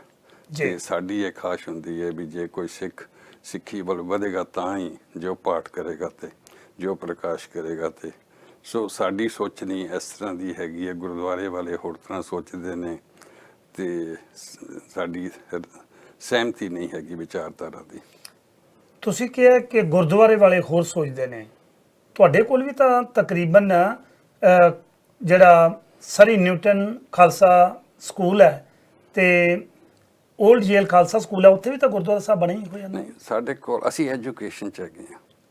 ਓਕੇ, ਅਸੀਂ ਐਜੂਕੇਸ਼ਨ 'ਚ ਹੋਣ ਕਰਕੇ ਅਸੀਂ ਇਹ ਸੋਚਦੇ ਹਾਂ ਵੀ ਮਹਾਰਾਜ ਨੂੰ ਮੱਥਾ ਤੇ ਟੇਕਣਾ ਹੀ ਟੇਕਣਾ ਹੈਗਾ, ਜੀ। ਪਰ ਮਹਾਰਾਜ ਦਾ ਪਾਠ ਕਰਨਾ, ਘਰ ਜਾ ਕੇ ਪਾਠ ਕਰਨਾ, 2 ਵਾਰੀ ਸਿੱਖ ਨੂੰ ਦਰਸ਼ਨ ਕਰਨੇ ਚਾਹੀਦੇ ਨੇ ਮਹਾਰਾਜ ਦੇ। ਉਹ ਦਰਸ਼ਨ ਤਾਂ ਹੀ ਹੋ ਸਕਦੇ ਨੇ ਜਾਂ ਬੜਾ ਉਦਮੀ ਹੋਵੇ ਜਾਂ ਉਹਦੇ ਘਰ ਮਹਾਰਾਜ ਦਾ ਸਰੂਪ ਹੋਵੇ। ਸੋਚਣੀ ਸਾਡੀ ਇਹੋ ਹੀ ਸਾਨੂੰ ਸਾਡੇ ਘਰ 'ਚ ਸੀਗਾ, ਇਹੋ ਅਸੀਂ ਸਿੱਖਿਆ ਤੇ ਇਹੋ ਹੀ ਸਾਡੇ ਬੱਚਿਆਂ ਕੋਲ ਹੈਗਾ ਜੀ। ਤੇ ਇਹ ਅਸੀਂ ਚਾਹੁੰਦੇ ਹਾਂ ਵੀ ਖਾਲਸਾ ਸਕੂਲ ਬੱਚਿਆਂ ਨੂੰ ਸਿਖਾਵੇ। ਓਕੇ, ਸ਼ੁਰੂ ਦੇ ਵਿੱਚ ਜਦੋਂ ਤੁਸੀਂ ਆਏ ਹੋ ਉਦੋਂ ਤੁਹਾਡਾ ਰੁਝਾਨ ਇਧਰਲੇ ਪਾਸੇ ਨਹੀਂ ਸੀ, ਅਚਨਚੇਤ ਧਾਰਮਿਕ ਬਿਰਤੀ ਕਦੋਂ ਤੇ ਕਿਵੇਂ ਬਣੀ ਤੁਹਾਡੇ? 72 ਦੇ ਵਿੱਚ ਆਇਆ ਸੀ ਅਕਤੂਬਰ 'ਚ ਇੱਥੇ ਮੈਂ, ਜੀ। ਤੇ ਆਉਂਦਿਆਂ ਹੀ ਬਿਜ਼ਨਸ ਸਟਾਰਟ ਕਰ ਲਿੱਤਾ। 76 ਜਾਂ 77 ਦੇ ਵਿੱਚ, 77 ਚ ਮੇਰਾ ਸੈਕੰਡ ਬੱਚਾ ਹੋਇਆ। ਉਸ ਤੋਂ ਪਹਿਲੇ ਮੈਂ ਅੰਮ੍ਰਿਤ ਛਕ ਲਿਆ ਸੀ। ਉਸ ਤੋਂ ਪਹਿਲੇ ਮੇਰੇ ਖਿਆਲ 76 ਦੀ ਫਾਲ ਦੇ ਵਿੱਚ ਜੀ। ਭਾਈ ਜੀਵਨ ਸਿੰਘ ਜੀ ਦੇ ਦਰਸ਼ਨ ਹੋਏ, ਜੀ, ਜੀ। ਉਹਨਾਂ ਦੇ ਨਾਲ ਮਿਲੇ, ਉਹਨਾਂ ਦੀ ਸੰਗਤ ਕੀਤੀ। ਉਹਨਾਂ ਨੇ ਸਾਨੂੰ ਪ੍ਰੇਰਿਆ ਵੀ ਤੁਸੀਂ ਬਿਜ਼ਨਸ ਵੀ ਕਰੋ ਪਰ ਮਹਾਰਾਜ ਦੀ ਸੇਵਾ ਵੀ ਕਰੋ। ਜੀ। ਤੇ ਫਿਰ ਉਹਨਾਂ ਨੇ ਸਾਨੂੰ ਸੇਵਾ ਕਰਨ ਦਾ ਫਾਇਦੇ ਦੱਸੇ। ਫਿਰ ਅਸੀਂ ਸੇਵਾ ਦੇ ਵਿੱਚ ਨਾਲ ਉਹਨਾਂ ਦੀ ਰਲ ਗਏ। ਓਕੇ, ਸੇਵਾ ਕਰਦੇ ਕਰਦੇ ਹੌਲੇ ਹੌਲੇ, ਕਿਉਂਕਿ ਜਿਵੇਂ ਮੈਂ ਜ਼ਿਕਰ ਕੀਤਾ ਕਿ ਇਸ ਵੇਲੇ ਤੁਹਾਡੇ ਕੋਲ 5 ਸਕੂਲ ਨੇ, 5 ਚਾਈਲਡ ਕੇਅਰ ਨੇ, ਖਾਲਸਾ ਸੈਂਟਰ ਹੈ ਜਿੱਥੇ ਜਾ ਕੇ ਬੱਚੇ ਹਾਈਕਿੰਗ ਕਰਦੇ ਆ, ਸਟੇ ਕਰਦੇ ਆ, ਕੈਂਪ ਲਾਉਂਦੇ ਆ ਹਰ ਤਰ੍ਹਾਂ ਦੇ। ਇਹ ਸਾਰਾ ਕੁਝ ਉਹਨਾਂ ਤੋਂ ਪ੍ਰੇਰਨਾ ਸਦਕਾ ਹੀ ਬਾਅਦ ਦੇ ਵਿੱਚ ਬਣਿਆ। ਹਾਂ, ਮਤਲਬ ਉਹ ਤੇ ਕਹਿੰਦੇ ਸੀਗੇ ਵੀ ਪੈਸੇ ਬੜਿਆਂ ਕੋਲ ਹੁੰਦੇ ਨੇ ਜੀ। ਤੇ ਫਿਰ ਉਹ ਜਿਹੜੇ ਪੈਸੇ ਨੇ ਨਾ ਬੱਚਿਆਂ ਨੂੰ ਫ੍ਰੀ ਚ ਮਿਲ ਜਾਂਦੇ ਨੇ ਤੇ ਬੱਚੇ ਉਹ ਪੈਸੇ ਖਰਾਬ ਕਰਦੇ ਨੇ। ਆਮ ਬੰਦਾ ਇਹ ਸੋਚਦਾ ਨਹੀਂ ਗੱਲਾਂ, ਜੀ। ਨਾ ਹੀ ਮਹਾਂਪੁਰਸ਼ ਸਮਝਾਉਂਦੇ ਨੇ ਸਾਰਿਆਂ ਨੂੰ। ਸੋ ਪੈਸੇ ਸਾਡੇ ਕੋਲ ਹੈਗੇ ਸੀਗੇ, ਆਉਂਦੇ ਵੀ ਨੇ, ਤੇ ਅਸੀਂ ਚਾਹੁੰਦੇ ਹਾਂ ਵੀ ਜੇ ਪੈਸੇ ਆਉਣ ਤੇ ਚੰਗੇ ਪੈਸੇ ਚੰਗੇ ਪਾਸੇ ਲੱਗਣ। ਉਹ ਪਿੱਛੇ ਕੌਮ ਨੂੰ ਫਿਰ ਜਿਹੜਾ ਸਕੂਲ ਬਣ ਜਾਂਦਾ ਉਹਦੀ ਸਿੱਖ ਕੌਮ ਦਾ ਹੈਗਾ। ਇਹ ਠੀਕ ਹੈ, ਅੱਜ ਕੰਟਰੋਲ ਸਾਡੇ ਕੋਲ ਹੈਗਾ, ਜੀ। ਕੱਲ ਨੂੰ ਕਿਸੇ ਹੋਰ ਕੋਲ ਹੋਣਾ ਹੈ। ਜਿਨ੍ਹਾਂ ਨੇ ਗੁਰਦੁਆਰੇ ਬਣਾਏ ਨੇ ਉਹਨਾਂ ਕੋਲ ਕੰਟਰੋਲ ਨਹੀਂ ਰਹਿੰਦੇ, ਜਿਨ੍ਹਾਂ ਨੇ ਸਕੂਲ ਬਣਾਏ ਉਹਨਾਂ ਕੋਲ ਕੰਟਰੋਲ ਨਹੀਂ ਰਹਿਣਾ, ਪਰ ਜਿਹੜਾ ਸਕੂਲ ਹੈ ਉਹ ਸਕੂਲ ਹੀ ਰਹਿਣਾ ਹੈਗਾ। ਓਕੇ, ਉੱਥੇ ਐਜੂਕੇਸ਼ਨ ਹੀ ਚੱਲਣੀ ਹੈ। ਸਿੱਖ ਖਾਲਸਾ ਸਕੂਲ ਨਾਂ ਰੱਖਿਆ ਹੋਇਆ। ਅੱਜ ਫਰਜ਼ ਕਰੋ ਜੇ ਅਸੀਂ ਥੋੜੀ ਜਿਹੀ ਬੈਟਰ ਕਰਾਉਂਦੇ ਹਾਂ ਐਜੂਕੇਸ਼ਨ ਧਰਮ ਦੀ, ਤੇ ਸਾਡੇ ਜਾਣ ਤੋਂ ਬਾਅਦ ਥੋੜੀ ਜਿਹੀ ਡਾਊਨ ਚਲੀ ਜਾਏਗੀ, ਥੋੜਾ ਬਹੁਤ ਤੇ ਕਰਾਉਂਦੇ ਹੀ ਰਹਿਣਗੇ। ਜੀ। ਮਲਕ ਸਾਹਿਬ, ਤੁਸੀਂ ਦੱਸਿਆ ਕਿ ਸਕੂਲ ਬਣੇ ਹੈਗੇ ਆ ਔਰ ਇਹੋ ਬੜੀ ਚੰਗੀ ਗੱਲ ਆ, ਬੱਚਿਆਂ ਨੂੰ ਐਜੂਕੇਸ਼ਨ ਦੇ ਨਾਲ ਜੋੜਿਆ ਜਾ ਰਿਹਾ। ਜਿਵੇਂ ਤੁਸੀਂ ਖੁਦ ਹੀ ਕਿਹਾ ਕਿ ਅਸੀਂ ਚਲੇ ਜਾਵਾਂਗੇ ਦੁਨੀਆ ਤੋਂ, ਸਾਰਿਆਂ ਨੇ ਅਸੀਂ ਜਾਣਾ। ਮੈਂ ਜਾਣਨਾ ਚਾਹਾਂਗੀ ਕਿ ਜਿਹੜੇ ਸਕੂਲ ਬਣੇ ਆ ਜਾਂ ਗੁਰਮਤਿ ਸੈਂਟਰ ਆ ਜਾਂ ਖਾਲਸਾ ਸੈਂਟਰ ਆ, ਕਿ ਇਹ ਤੁਹਾਡੇ ਤੇ ਤੁਹਾਡੇ ਪਰਿਵਾਰ ਦੇ ਨਾਂ ਤੇ, ਕਿ ਜਾਂ ਕੋਈ ਟਰਸਟ ਬਣਿਆ ਹੋਰ ਵੀ ਲੋਕ ਇਹਦੇ ਵਿੱਚ ਉਹਨਾਂ ਦੇ ਨਾਂ ਸ਼ਾਮਲ? ਸਤਨਾਮ ਐਜੂਕੇਸ਼ਨ ਸੁਸਾਇਟੀ ਇੱਕ ਰਜਿਸਟਰਡ ਚੈਰਿਟੀ ਹੈਗੀ ਹੈ ਜਿਹੜੀ ਕਿ ਰਿਪੋਰਟ ਕਰਦੀ ਹੈ, ਤੇ ਉਹਦਾ ਕੋਈ ਵੀ ਮੈਂਬਰ ਬਣ ਸਕਦਾ ਹੈ। ਡਾਇਰੈਕਟਰ ਬਣਨ ਲਈ ਅੰਮ੍ਰਿਤਧਾਰੀ ਹੋਣਾ ਜ਼ਰੂਰੀ ਹੈ, ਮੈਂਬਰ ਕੋਈ ਵੀ ਬਣ ਸਕਦਾ ਹੈ। ਕੋਈ ਮੈਂਬਰਸ਼ਿਪ ਫੀਸ ਰੱਖੀ ਗਈ? ਮੈਂਬਰਸ਼ਿਪ ਫੀਸ ਹੈਗੀ $1000। ਜੇ ਬੱਚਾ ਕਿਸੇ ਦਾ ਪੜ੍ਹਦਾ ਹੈ ਤੇ ਉਹ $100 ਦੇ ਕੇ ਮੈਂਬਰ ਬਣ ਸਕਦਾ ਹੈਗਾ। ਕਿੰਨੇ ਕੁ ਮੈਂਬਰ ਨੇ ਇਸ ਵੇਲੇ ਸਤਨਾਮ ਐਜੂਕੇਸ਼ਨ ਟਰਸਟ ਦੇ? ਜੀ, ਮੇਰੇ ਖਿਆਲ 90 ਨੇ। ਸੋ ਮਲਕੀਅਤ ਰਿਪਦਮਨ ਸਿੰਘ ਮਲਕ ਦੀ ਨਹੀਂ, ਬਲਕਿ ਜਿਹੜੇ ਸਾਰੇ ਮੈਂਬਰ ਨੇ ਉਸ ਟਰਸਟ ਦੇ, ਉਹਨਾਂ ਦੀ ਮਲਕੀਅਤ। ਬਿਲਕੁਲ ਬਿਲਕੁਲ। ਜਿਹੜੇ ਮਤਲਬ ਫਿਰ ਅੱਜ 90 ਮੈਂਬਰ ਨੇ, ਕੱਲ ਨੂੰ ਕੋਈ ਹੋਰ ਆ ਸਕਦਾ ਹੈਗਾ। ਜਿਵੇਂ ਕ੍ਰੈਡਿਟ ਯੂਨੀਅਨ 96 ਸਟਾਰਟ ਹੋਈ, ਸਾਰੇ ਲੋਕੀ ਸਮਝਦੇ ਸੀ ਮੇਰੀ ਕ੍ਰੈਡਿਟ ਯੂਨੀਅਨ ਹੈਗੀ। ਜੀ। ਉਹ ਮੇਰੀ ਕ੍ਰੈਡਿਟ ਯੂਨੀਅਨ ਨਹੀਂ ਸੀਗੀ। 2000 ਤੋਂ ਬਾਅਦ ਹੁਣ ਕਿੰਨੇ 20 ਸਾਲ ਹੋ ਗਏ ਜੀ, ਤੇ 2020 ਆ ਗਈ, ਕ੍ਰੈਡਿਟ ਯੂਨੀਅਨ ਚੱਲੀ ਜਾ ਰਹੀ ਹੈ। ਮੈਂ ਉਹਦੇ ਚ ਡਾਇਰੈਕਟਰ ਨਹੀਂ ਹੈਗਾ, ਤੇ ਉਹ ਆਪਣਾ ਚੱਲ ਰਹੀ ਹੈ। ਇਸ ਤਰ੍ਹਾਂ ਹੀ ਸਕੂਲ ਨੇ ਵੀ ਚੱਲੀ ਜਾਣਾ ਹੈਗਾ, ਸਾਰੀਆਂ ਚੀਜ਼ਾਂ ਚੱਲੀਆਂ ਜਾਣੀਆਂ ਨੇ। ਇਹ ਤੇ ਸਾਡੀ ਖੁਸ਼ਕਿਸਮਤੀ ਹੈ ਵੀ ਅਸੀਂ ਜਿੰਦੇ ਹਾਂ ਤੇ ਅਸੀਂ ਇਹਨੂੰ ਵਧਾ ਸਕਦੇ ਹਾਂ। ਤੇ ਜਿਹੜੀ ਚੀਜ਼ ਜਿੰਨੀ ਹੋਰ ਵੀ ਸ਼ਾਇਦ ਕੋਈ ਉਸ ਤੋਂ ਸਾਡੇ ਤੋਂ ਚੰਗੇ ਆਣਗੇ, ਹੋਰ ਜ਼ਿਆਦਾ ਵਧਾਣਗੇ ਉਹਨੂੰ। ਇੱਥੇ ਕਾਲਜ ਵੀ ਚਾਹੀਦਾ, ਇੱਥੇ ਯੂਨੀਵਰਸਿਟੀਆਂ ਵੀ ਚਾਹੀਦੀਆਂ ਨੇ, ਜੀ। ਸਾਡੇ ਹਸਪਤਾਲ ਵੀ ਪ੍ਰਾਈਵੇਟ ਹੋਣੇ ਚਾਹੀਦੇ ਨੇ, ਸਾਡੇ ਕਈ ਕੁਝ ਚਾਹੀਦਾ ਹੈਗਾ ਸਾਨੂੰ ਇੱਥੇ ਕਰਨਾ। ਓਕੇ, ਪਰ ਇਹਦੇ ਵਿੱਚ ਜਿਹੜੀ ਇੱਕ ਗੱਲ ਦੇਖਣ ਵਾਲੀ ਹੈ ਉਹ ਜਾਣਨਾ ਚਾਹੁੰਦਾ ਕਿ ਸ਼੍ਰੀ ਗੁਰੂ ਗ੍ਰੰਥ ਸਾਹਿਬ ਮਹਾਰਾਜ ਜੀ ਦੇ ਸਰੂਪਾਂ ਦੀ ਗੱਲਬਾਤ ਤੁਸੀਂ ਜ਼ਿਕਰ ਕੀਤਾ, ਕਿਉਂਕਿ ਜਦੋਂ ਵੀ ਨਵੇਂ ਪਰਿਵਾਰ ਆਏ ਨੇ ਉਹਨਾਂ ਨੇ ਘਰਾਂ ਦੇ ਵਿੱਚ ਗੁਰੂ ਸਾਹਿਬ ਦਾ ਪ੍ਰਕਾਸ਼ ਕੀਤਾ ਤੇ ਉਹ ਹਰੇਕ ਵਿਅਕਤੀ ਜਾਂਦਾ ਹੈ ਖਾਲਸਾ ਸਕੂਲ ਦੇ ਵਿੱਚ ਕਿ ਉੱਥੋਂ ਸਰੂਪ ਮਿਲ ਜਾਣੇ ਆ। ਇਹ ਸਰੂਪ ਲਿਆਉਣ ਵਾਲੀ ਜਿਹੜੀ ਤੁਹਾਡੀ ਸੋਚ ਹੈ, ਕਿਉਂਕਿ ਕਦੋਂ ਤੋਂ ਆਰੰਭ ਹੋਈ ਤੇ ਕਦੋਂ ਪਹਿਲੀ ਸ਼ਿਪਮੈਂਟ ਤੁਹਾਡੇ ਕੋਲ ਆਉਂਦੀ ਹੈ ਤੇ ਕਿੰਨੇ ਸਰੂਪ ਆਉਂਦੇ ਆ ਜੀ? 1979 ਦੇ ਵਿੱਚ ਪਹਿਲੀ ਵਾਰੀ ਅਸੀਂ ਜਦੋਂ ਮਹਾਂਪੁਰਖਾਂ ਨਾਲ ਸੇਵਾ ਕਰਨਾ ਸ਼ੁਰੂ ਕੀਤੀ, ਕਿਤਾਬਾਂ ਤੇ ਕਕਾਰ ਮੰਗਾਉਣੇ ਸ਼ੁਰੂ ਕੀਤੇ। ਫਿਰ ਸਾਨੂੰ ਉਹਨਾਂ ਨੇ ਕਿਹਾ ਵੀ ਮਹਾਰਾਜ ਦੇ ਸਰੂਪ ਵੀ ਮੰਗਾਈਏ। ਉਹਨੇ ਦਿਨੀ ਪਾਬੰਦੀ ਨਹੀਂ ਸੀਗੀ ਤੇ ਅਸੀਂ ਮਹਾਰਾਜ ਦੇ ਸਰੂਪ ਰੈਗੂਲਰ ਕਾਰਗੋ ਦੇ ਵਿੱਚ ਮੰਗਾਏ। ਓਕੇ,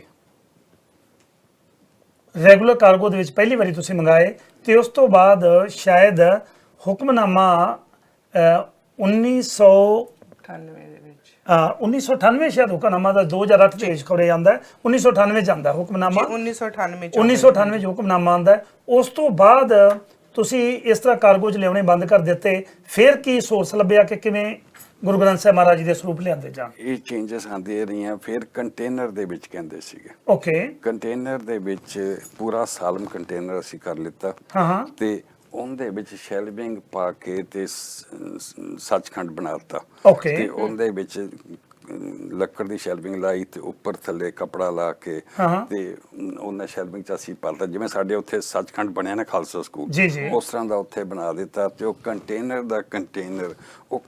ਬੈਸਟ ਮੈਥਡ ਸੀਗਾ। ਕੰਟੇਨਰ ਦੇ ਉੱਤੇ ਸੀਲ ਲੱਗੀ ਤੇ ਉਹ ਸਿੱਧਾ ਇੱਥੇ ਉੱਥੋਂ ਚੱਲੀ ਦਿੱਲੀ ਤੋਂ ਕੰਟੇਨਰ ਤੇ ਸਿੱਧਾ ਇੱਥੇ ਪਹੁੰਚ ਗਿਆ ਖਾਲਸਾ ਸਕੂਲ। ਇੱਥੇ ਆ ਕੇ ਤੇ ਉਹਨਾਂ ਨੇ ਸੀਲ ਤੋੜੀ ਤੇ ਅਸੀਂ ਅੰਦਰੋਂ ਸਰੂਪ ਕੱਢ ਕਿੰਨੇ ਸਰੂਪ ਉਸ ਵਕਤ ਮੰਗਾਏ ਸੀ ਜੀ? 200-300 ਮੈਨੂੰ ਇਸ ਤਰ੍ਹਾਂ ਨੰਬਰ ਨਹੀਂ ਯਾਦ ਹੈ। ਜਿਹੜਾ ਕੰਟੇਨਰ ਮੰਗਾਇਆ ਸੀ, ਕੰਟੇਨਰ ਦਾ ਮੰਗਾਇਆ ਸੀ, ਤਕਰੀਬਨ 150 ਸਰੂਪ ਸੀ ਮੈਨੂੰ ਲੱਗਦਾ, ਜਿਹੜੇ ਸੀਰਾਂ ਹੀ ਆਏ ਸਨ। ਦਿੱਲੀ ਸੇ ਗੁਰਦੁਆਰਾ ਮੈਨੇਜਮੈਂਟ ਕਮੇਟੀ ਨੇ ਭੇਜੇ ਸੀ 16 ਮਈ 2014 ਨੂੰ। ਸਰਨਾ ਸਾਹਿਬ ਨੇ ਭੇਜੇ ਸੀ। ਹਾਂਜੀ, ਸਰਨਾ ਸਾਹਿਬ ਨੇ, ਦਿੱਲੀ ਗੁਰਦੁਆਰਾ ਪ੍ਰਬੰਧਕ ਕਮੇਟੀ ਨੇ। ਉਸ ਤੋਂ ਬਾਅਦ ਜਿਹੜੇ ਸਰੂਪ ਤੁਹਾਡੇ ਕੋਲ ਆਉਂਦੇ ਨੇ ਬੱਸ ਦੇ ਰਾਹੀਂ, ਉਹ ਸਰੂਪ ਕਿੰਨੇ ਤੇ ਕਦੋਂ ਆਉਂਦੇ ਨੇ? ਥੋੜਾ ਜਿਹਾ ਉਹਦੇ ਬਾਰੇ ਜ਼ਰੂਰ ਮੈਂ ਕਹਿੰਦਾ ਵੀ ਸਾਡੇ ਜਿਹੜੇ ਦਰਸ਼ਕ ਨੇ ਉਹਨਾਂ ਨੂੰ ਪਤਾ ਲੱਗੇ। ਬੱਸ ਕਿਹੜੇ ਸਾਲ ਚ ਆਈ? ਬੱਸ ਵੀ ਸ਼ਾਇਦ 2014 ਚ ਬੱਸ ਆਈ 14 ਦੇ ਵਿੱਚ। ਹਾਂਜੀ, 14 ਦੇ ਵਿੱਚ ਆਈ। 14 ਚ ਬੱਸ ਆਈ। ਜਿਹੜਾ ਕੰਟੇਨਰ ਆਇਆ ਸੀ ਉਹ 10 ਚ ਆਇਆ ਸੀ। 10 ਕੰਟੇਨਰ ਹੈ, ਬਿਲਕੁਲ ਜੀ। ਬੱਸ ਆਈ, ਬੱਸ ਦੇ ਵਿੱਚ ਫਿਰ ਐਸਜੀਪੀਸੀ ਨੇ ਕਿਹਾ ਵੀ ਤੁਸੀਂ ਬੱਸ ਵਿੱਚ ਮੰਗਾਣੇ, ਤੁਸੀਂ ਕੰਟੇਨਰ ਨਹੀਂ ਮੰਗਾਣੇ ਜੀ।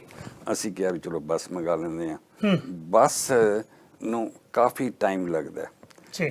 ਅੰਮ੍ਰਿਤਸਰ ਤੋਂ ਬੱਸ ਚੱਲੀ ਤੇ ਬੰਬੇ ਪਹੁੰਚੀ ਜੀ। ਬੰਬੇ ਜਦੋਂ ਸ਼ਿਪ ਚੱਲਣਾ ਉਸ ਤੋਂ ਇੱਕ ਹਫ਼ਤਾ ਪਹਿਲੇ ਬੱਸ ਪਹੁੰਚਣੀ ਚਾਹੀਦੀ ਹੈ। ਸਾਰਾ ਕੁਝ ਉੱਥੇ ਮਤਲਬ ਇਹ ਉਹਨਾਂ ਦਾ ਪ੍ਰੋਟੋਕਾਲ ਹੈ ਵੀ ਇੱਕ ਹਫ਼ਤਾ ਪਹਿਲੇ ਪਹੁੰਚਣਾ ਚਾਹੀਦਾ। ਉਹ ਬੱਸ ਉੱਥੋਂ ਚੱਲੀ ਇੱਕ ਸ਼ਿਪ ਦੇ ਵਿੱਚ, ਉਹ ਸ਼ਿਪ ਪਹੁੰਚਿਆ ਸਿੰਗਾਪੁਰ। ਸਿੰਗਾਪੁਰ ਜਾ ਕੇ ਤੇ ਸ਼ਿਪ ਚੇਂਜ ਹੋਣਾ ਸੀ। ਕੋਈ ਸ਼ਿਪ ਨਹੀਂ ਹੈਗਾ ਜਿਹੜਾ ਕਿ ਬੰਬੇ ਤੋਂ ਸਿੱਧਾ ਵੈਨਕੂਵਰ ਆਂਦਾ ਹੋਵੇ। ਤੇ ਸਿੰਗਾਪੁਰ ਆ ਕੇ ਸ਼ਿਪ ਚੇਂਜ ਹੋਇਆ, ਬੱਸ ਇੱਕ ਸ਼ਿਪ ਚੋਂ ਕੱਢ ਕੇ ਦੂਜੇ ਸ਼ਿਪ ਵਿੱਚ ਰੱਖ ਲਿੱਤੀ। ਦੂਜੇ ਸ਼ਿਪ ਦੇ ਵਿੱਚੋਂ ਦੀ ਉਹ ਬੱਸ ਇੱਥੇ ਪਹੁੰਚੀ ਬੱਸ ਵੀਕਐਂਡ ਤੇ। ਮੰਗਲਵਾਰ 3 ਵਜੇ ਕਸਟਮ ਕਲੀਅਰ ਹੋਇਆ, 4 ਵਜੇ ਨੂੰ ਮੰਗਲਵਾਰ ਨੂੰ ਉਹ ਬੰਦ ਹੁੰਦਾ ਸੀਗਾ ਪੋਰਟ। ਤੇ ਅਸੀਂ ਬੁੱਧਵਾਰ ਸਵੇਰੇ 7 ਵਜੇ ਉੱਥੇ ਬੱਸ ਲੈਣ ਲਈ ਚਲੇ ਗਏ ਸੀ, 7-8 ਵਜੇ ਸਮਥਿੰਗ ਲਾਈਕ ਦੈਟ। ਤੇ ਬੱਸ ਲੈਣ ਲਈ ਚਲੇ ਗਏ। ਸੋ ਬਹੁਤਾ ਟਾਈਮ ਸ਼ਿਪ ਵਿੱਚ ਹੀ ਲੱਗਾ। ਇੱਥੇ ਪਹੁੰਚਣ ਤੋਂ ਬਾਅਦ ਅਸੀਂ ਬਹੁਤਾ ਟਾਈਮ ਨਹੀਂ ਲਾਇਆ। ਜਿਹੜੀ ਉਹ ਕਸਟਮ ਕਲੀਅਰ ਤੋਂ ਬਾਅਦ ਅਸੀਂ ਅਗਲੇ ਦਿਨ ਪਹੁੰਚ ਗਏ ਸੀ ਬੱਸ। ਸੋ 418 ਗੁਰੂ 414 ਸਰੂਪ। ਠੀਕ ਹੈ ਜੀ। ਹਾਂਜੀ। ਸੋ ਨਾ 414 ਸਰੂਪਾਂ ਦੀ ਜਿਹੜੀ ਡਿਸਟ੍ਰੀਬਿਊਸ਼ਨ ਬਾਰੇ ਤੁਹਾਨੂੰ ਅਕਾਲ ਤਖਤ ਸਾਹਿਬ ਵੱਲੋਂ ਸ਼ਾਇਦ ਕੋਈ ਆਦੇਸ਼ ਆਇਆ ਸੀ ਕਿ ਉਹਦੀ ਡਿਸਟ੍ਰੀਬਿਊਸ਼ਨ ਤੁਸੀਂ ਕਦੋਂ ਤੇ ਕਿਵੇਂ ਤੇ ਕਿੱਥੇ ਕੀਤੀ, ਉਹਦੀ ਤੁਹਾਡੇ ਸਾਰੀ ਡਿਟੇਲ ਹੈ ਜੀ? ਅਸੀਂ ਮੇਰੇ ਕੋਲ ਹੈਗੀ ਸੀ ਉਹ। ਫਿਰ 19 ਦੇ ਵਿੱਚ ਉਦੋਂ ਵੀ ਆਏ ਸੀਗੇ ਤੇ ਉਹਨਾਂ ਨੇ ਦੱਸਿਆ ਵੀ ਤੁਸੀਂ ਪੇਟਾ ਨਹੀਂ ਲੈਣੀ। ਅਸੀਂ ਕਿਹਾ ਅਸੀਂ ਪੇਟਾ ਨਹੀਂ ਲਾਂਗੇ, ਪੇਟਾ ਤੋਂ ਬਿਨਾਂ ਦਾਂਗੇ। ਹਾਲੀ ਕਿ ਖਰਚਾ ਕੰਟੇਨਰ ਤੋਂ 5 ਗੁਣਾ ਜ਼ਿਆਦਾ ਆਇਆ ਸੀ ਤੇ ਬੱਸ ਦੇ ਵਿੱਚ, ਤੇ ਵੀ ਅਸੀਂ ਪੇਟਾ ਤੋਂ ਬਿਨਾਂ ਦਾਂਗੇ। ਉਹਨਾਂ ਨੇ ਕਿਹਾ ਵੀ ਤੁਸੀਂ ਹਰ ਇੱਕ ਜਿਹੜੇ ਸਰੂਪ ਲੈਣੇ ਨੇ ਜਾਂ ਤੁਸੀਂ ਗੁਰਦੁਆਰੇ ਨੂੰ ਦੇਣੇ ਜਾਂ ਕਿਸੇ ਇੰਡੀਵਿਜੂਅਲ ਨੂੰ ਦੇਣੇ ਨੇ ਤੇ ਉਹਨੂੰ ਸਵਾਲ ਪੁੱਛਣੇ ਨੇ ਵੀ ਤੁਹਾਡੇ ਕੋਲ ਕਮਰਾ ਹੈਗਾ। ਉਹ ਅਸੀਂ ਸਵਾਲ ਪਹਿਲੇ ਵੀ ਪੁੱਛਦੇ ਸੀਗੇ, ਓਕੇ ਉਹ ਅੱਜ ਵੀ ਪੁੱਛਦੇ ਆ। ਉਹ ਕਦੀ ਜਦੋਂ ਵੀ ਸਾਡੇ ਕੋਲ ਹੋਣਗੇ ਉਸ ਤੋਂ ਸਵਾਲ ਉਹੀ ਸੇਮ ਪੁੱਛਾਂਗੇ ਵੀ ਤੁਹਾਡੇ ਕੋਲ ਕਮਰਾ ਹੈ, ਤੁਸੀਂ ਸਤਿਕਾਰ ਕਰ ਸਕਦੇ ਹੋ। ਸੋ ਉਹ ਸਾਰੀਆਂ ਅਸੀਂ ਫਿਰ ਅਕਾਊਂਟ ਰੱਖਿਆ ਸੀਗਾ। 2019 ਦੇ ਵਿੱਚ ਅਸੀਂ ਫਿਰ ਇਹਨਾਂ ਨੂੰ ਕਿਹਾ SGPC ਨੂੰ ਵੀ ਸਾਨੂੰ ਇੱਕ ਬੱਸ ਦੁਬਾਰਾ ਭੇਜ ਦਿਓ, ਸਾਡੇ ਕੋਲ ਹੁਣ ਸਰੂਪ ਖਤਮ ਹੋਇਆ 2-3 ਸਾਲ ਹੋ ਗਏ ਨੇ। ਉਹਨਾਂ ਦਾ ਜਵਾਬ ਆਇਆ ਵੀ ਅਸੀਂ ਹੁਣ ਬੱਸ ਨਹੀਂ ਭੇਜਦੇ, ਅਸੀਂ ਹੁਣ ਨਵਾਂ ਕਾਨੂੰਨ ਬਣਾ ਲਿੱਤਾ ਵੀ ਤੁਸੀਂ ਬਾਈ ਚਾਰਟਰ ਪਲੇਨ ਲੈ ਕੇ ਜਾਓ ਮਹਾਰਾਜ ਦਾ ਸਰੂਪ। ਸੋ ਚਾਰਟਰ ਪਲੇਨ ਦੇ ਵਿੱਚ $8 ਲੱਖ ਤੋਂ ਉੱਪਰ ਖਰਚਾ ਸੀਗਾ। ਉਹਨਾਂ ਨੇ ਵੀ, ਅਸੀਂ ਵੀ ਰੇਟ ਲਿੱਤਾ, SGPC ਨੇ ਵੀ ਰੇਟ ਲਿੱਤਾ 에ਅਰ ਇੰਡੀਆ ਤੋਂ। ਉਹਨਾਂ ਦਾ ਰੇਟ ਸਾਡੇ ਤੋਂ ਬੈਟਰ ਸੀਗਾ, ਪਰ ਉਹ ਬੈਟਰ ਰੇਟ ਵੀ 8 ਲੱਖ ਤੋਂ ਉੱਪਰ ਸੀਗਾ। ਫਿਰ ਉਹਦੇ ਚ ਬੜੀਆਂ ਹੋਰ ਇਸ਼ੂ ਸੀਗੇ। ਇੱਕ ਤੇ ਮਹਾਰਾਜ ਦੇ ਸਰੂਪਾਂ ਦੇ ਨਾਲ ਜਿਹੜਾ ਚਾਰਟਰ ਪਲੇਨ ਦੇ ਵਿੱਚ ਸਾਨੂੰ ਉੱਥੇ ਸਿੰਘਾਂ ਦੀ ਲੋੜ ਸੀਗੀ ਜਿਹੜੇ ਨਾਲ ਆਉਣ, ਉਹ ਵੀ ਗੱਲ ਹੋਈ ਸੀਗੀ। ਉਹ SGPC ਦੇ ਕੁਝ ਸੇਵਾਦਾਰਾਂ ਨੇ ਆ ਜਾਣਾ ਸੀਗਾ। ਲੌਂਗੋਵਾਲ ਸਾਹਿਬ ਨੇ ਵੀ ਕਿਹਾ ਸੀ ਵੀ ਉਹ ਆਉਣਗੇ, ਪਰ ਚਾਰਟਰ ਪਲੇਨ 'ਚ ਹੋਰ ਵੀ ਗੱਲਾਂ ਸੀਗੀਆਂ। ਉੱਥੇ ਇੱਕ ਸਾਡਾ ਹੈਗਾ ਹੁਕਮਨਾਮਾ ਵੀ ਅਸੀਂ ਬੈਂਕੁਏਟ ਹਾਲ ਦੇ ਵਿੱਚ ਆਨੰਦ ਕਾਰਜ ਨਹੀਂ ਕਰਨਾ, ਕਿਉਂ ਕਰਕੇ ਉੱਥੇ ਪਹਿਲੇ ਲੋਕਾਂ ਨੇ ਖਾਧਾ ਪੀਤਾ ਹੋਇਆ। ਚਾਰਟਰ ਪਲੇਨ ਦੇ ਵਿੱਚ ਵੀ ਲੋਕਾਂ ਨੇ ਪਹਿਲੇ ਖਾਧਾ ਪੀਤਾ ਹੋਇਆ। ਸੋ ਉਹ ਵੀ ਗੱਲ ਠੀਕ ਨਹੀਂ ਸੀਗੀ ਸਾਨੂੰ। ਨਹੀਂ, ਇੱਕ ਮਿੰਟ ਇੱਥੇ ਮੈਂ ਥੋੜ੍ਹਾ ਜਿਹਾ ਰੁਕਾਂਗਾ। ਚਾਰਟਰ ਪਲੇਨ ਦੇ ਵਿੱਚ ਲੋਕਾਂ ਨੇ ਪਹਿਲਾਂ ਖਾਧਾ ਪੀਤਾ ਹੋਇਆ, ਸਾਡੇ ਤਾਂ ਆਪਣੇ ਸਰੀ ਦੇ ਵਿੱਚ ਥੱਲੇ ਖਾਧਾ ਪੀਤਾ ਹੈ ਤੇ ਉੱਪਰਲੇ ਪਾਸੇ ਗੁਰੂ ਸਾਹਿਬ ਦੇ ਸਰੂਪ ਨੇ। ਇੱਥੇ ਕੋਈ ਸਿੱਖ ਬੋਲਦਾ ਨਹੀਂ, ਇੱਥੇ ਚੁੱਪ ਕਿਉਂ ਨੇ ਸਾਰੇ? ਪਤਾ ਸਾਰਿਆਂ ਨੂੰ, ਸਾਰੀ ਕੌਮ ਨੂੰ ਪਤਾ, ਸਾਰੀਆਂ ਜਥੇਬੰਦੀਆਂ ਨੂੰ ਪਤਾ। ਇਹ ਨਹੀਂ ਪਤਾ ਮੈਨੂੰ ਵੀ ਹਰ ਇੱਕ ਦੇ ਸਾਡੀ ਲਾਈਨ ਨਹੀਂ ਲੋਕਾਂ ਨੂੰ ਚੇਂਜ ਕਰਨ ਦੀ, ਅਸੀਂ ਬੱਚਿਆਂ ਨੂੰ ਪੜ੍ਹਾਉਣਾ। ਤੇ ਫਿਰ ਦੂਜਾ ਉਹਦੇ 'ਚ ਇੱਕ ਹੋਰ ਇਸ਼ੂ ਸੀਗਾ ਕਿ ਸਾਡੇ ਘਰ ਜਦੋਂ ਅਸੀਂ ਲਾਂਡਰੀ ਕਰਦੇ ਹਾਂ ਨਾ ਮਹਾਰਾਜ ਦੇ ਕਮਰੇ ਦੀ, ਤੇ ਅਸੀਂ ਉਹਦੇ 'ਚ ਆਪਣੀ ਲਾਂਡਰੀ ਮਿਕਸ ਨਹੀਂ ਕਰਦੇ। ਉਹਨੂੰ ਕਹਿੰਦੇ ਨੇ ਅਨਲੱਗ ਕੱਪੜੇ, ਵੀ ਅਸੀਂ ਉਹ ਮਹਾਰਾਜ ਦੇ ਕੱਪੜੇ ਨੇ। ਜਿਹੜਾ ਬੈੱਡ ਵੀ ਸੀਗਾ ਉਹ ਅਸੀਂ ਨਵਾਂ ਖਰੀਦਿਆ ਸੀਗਾ, ਚਾਦਰਾਂ ਵੀ ਨਵੀਆਂ ਖਰੀਦਦੇ ਨੇ। ਯਾਨੀ ਕਿ ਗੁਰੂ ਸਾਹਿਬ ਦਾ ਸਤਿਕਾਰ ਦੀ ਤੁਸੀਂ ਗੱਲ ਕਰ ਰਹੇ ਹੋ, ਵੀ ਪੂਰਾ ਸਤਿਕਾਰ ਤੁਸੀਂ ਮੇਨਟੇਨ ਕਰਦੇ ਹੋ। ਬੜੀ ਵਧੀਆ ਗੱਲ ਹੈ। ਸੋ ਚੰਗਾ ਲੱਗਦਾ ਕਿ ਜਿੰਨਾ ਵੱਧ ਤੋਂ ਵੱਧ ਸਾਡੇ ਤੋਂ ਸਤਿਕਾਰ ਹੋਵੇ ਗੁਰੂ ਸਾਹਿਬ ਦਾ। ਤੁਸੀਂ ਜ਼ਿਕਰ ਕਰ ਰਹੇ ਹੋ ਕਿ ਉਹਦੇ ਲਈ ਚਾਦਰਾਂ ਨਵੀਆਂ ਨੇ, ਬੈੱਡ ਨਵਾਂ, ਸਾਰਾ ਕੁਝ ਬੜਾ ਪੂਰਾ ਸਤਿਕਾਰ ਕਰਦੇ ਹੋ। ਜਿਹੜੇ ਸਰੂਪਾਂ ਦੀ ਗੱਲ ਆਪਾਂ ਕਰ ਰਹੇ ਸਾਂ ਕਿ ਜਿਹੜੇ 414 ਸਰੂਪ ਸੀ, ਦਰਸ਼ਕਾਂ ਦੀ ਜਾਣਕਾਰੀ ਲਈ ਮੈਂ ਦੱਸਦੇ ਹਾਂ, ਉਹਦੇ ਵਿੱਚੋਂ 284 ਸਰੂਪ ਸੀ ਜਿਹੜੇ ਉਹ ਪਦਛੇਦ ਸਨ, ਤੇ 30 ਜਿਹੜੇ ਸਰੂਪ ਸੀ ਉਹ ਵੱਡੇ ਜਿਹੜੇ ਪਦਛੇਦ ਸੀ। ਉਹਦੇ ਵਿੱਚ 138 ਸਰੂਪ ਉਹਦੇ ਵਿੱਚੋਂ ਸਰੀ ਦੇ ਵਿੱਚ ਜਾਣੇ ਸੀ, 46 ਸਰੂਪ ਨੇ ਜਿਹੜੇ ਹੂਸਟਨ ਟੈਕਸਸ ਦੇ ਵਿੱਚ ਜਾਣੇ ਸੀ, ਤੇ 100 ਸਰੂਪ ਨੇ ਜਿਹੜੇ ਉਹ LA ਕੈਲੀਫੋਰਨੀਆ ਦੇ ਵਿੱਚ ਜਾਣੇ ਸੀ। ਇਹ ਤਕਰੀਬਨ 284 ਨੇ ਜਿਹੜੇ ਇਹ ਪਦਛੇਦ ਵਾਲੇ, ਤੇ ਜਿਹੜੇ ਤਕਰੀਬਨ 55 ਸਰੂਪ ਹੋਰ ਸੀ ਉਹਦੇ ਵਿੱਚੋਂ ਜਿਹੜੇ ਵੱਡੇ ਸਰੂਪ ਨੇ ਉਹ 30, ਉਹਦੇ ਵਿੱਚੋਂ 25 ਸਰੀ ਦੇ ਵਿੱਚ ਤੇ 5 LA ਦੇ ਵਿੱਚ ਗਏ ਸੀ। ਉਹਦੀ ਮੈਂ ਵਿਸਤਾਰਤ ਜਾਣਕਾਰੀ ਦੇ ਦਿਆਂ ਕਿਉਂਕਿ ਸਾਡੇ ਦਰਸ਼ਕਾਂ ਨੂੰ ਇਸ ਬਾਰੇ ਪੂਰਾ ਪਤਾ ਹੋਣਾ ਚਾਹੀਦਾ।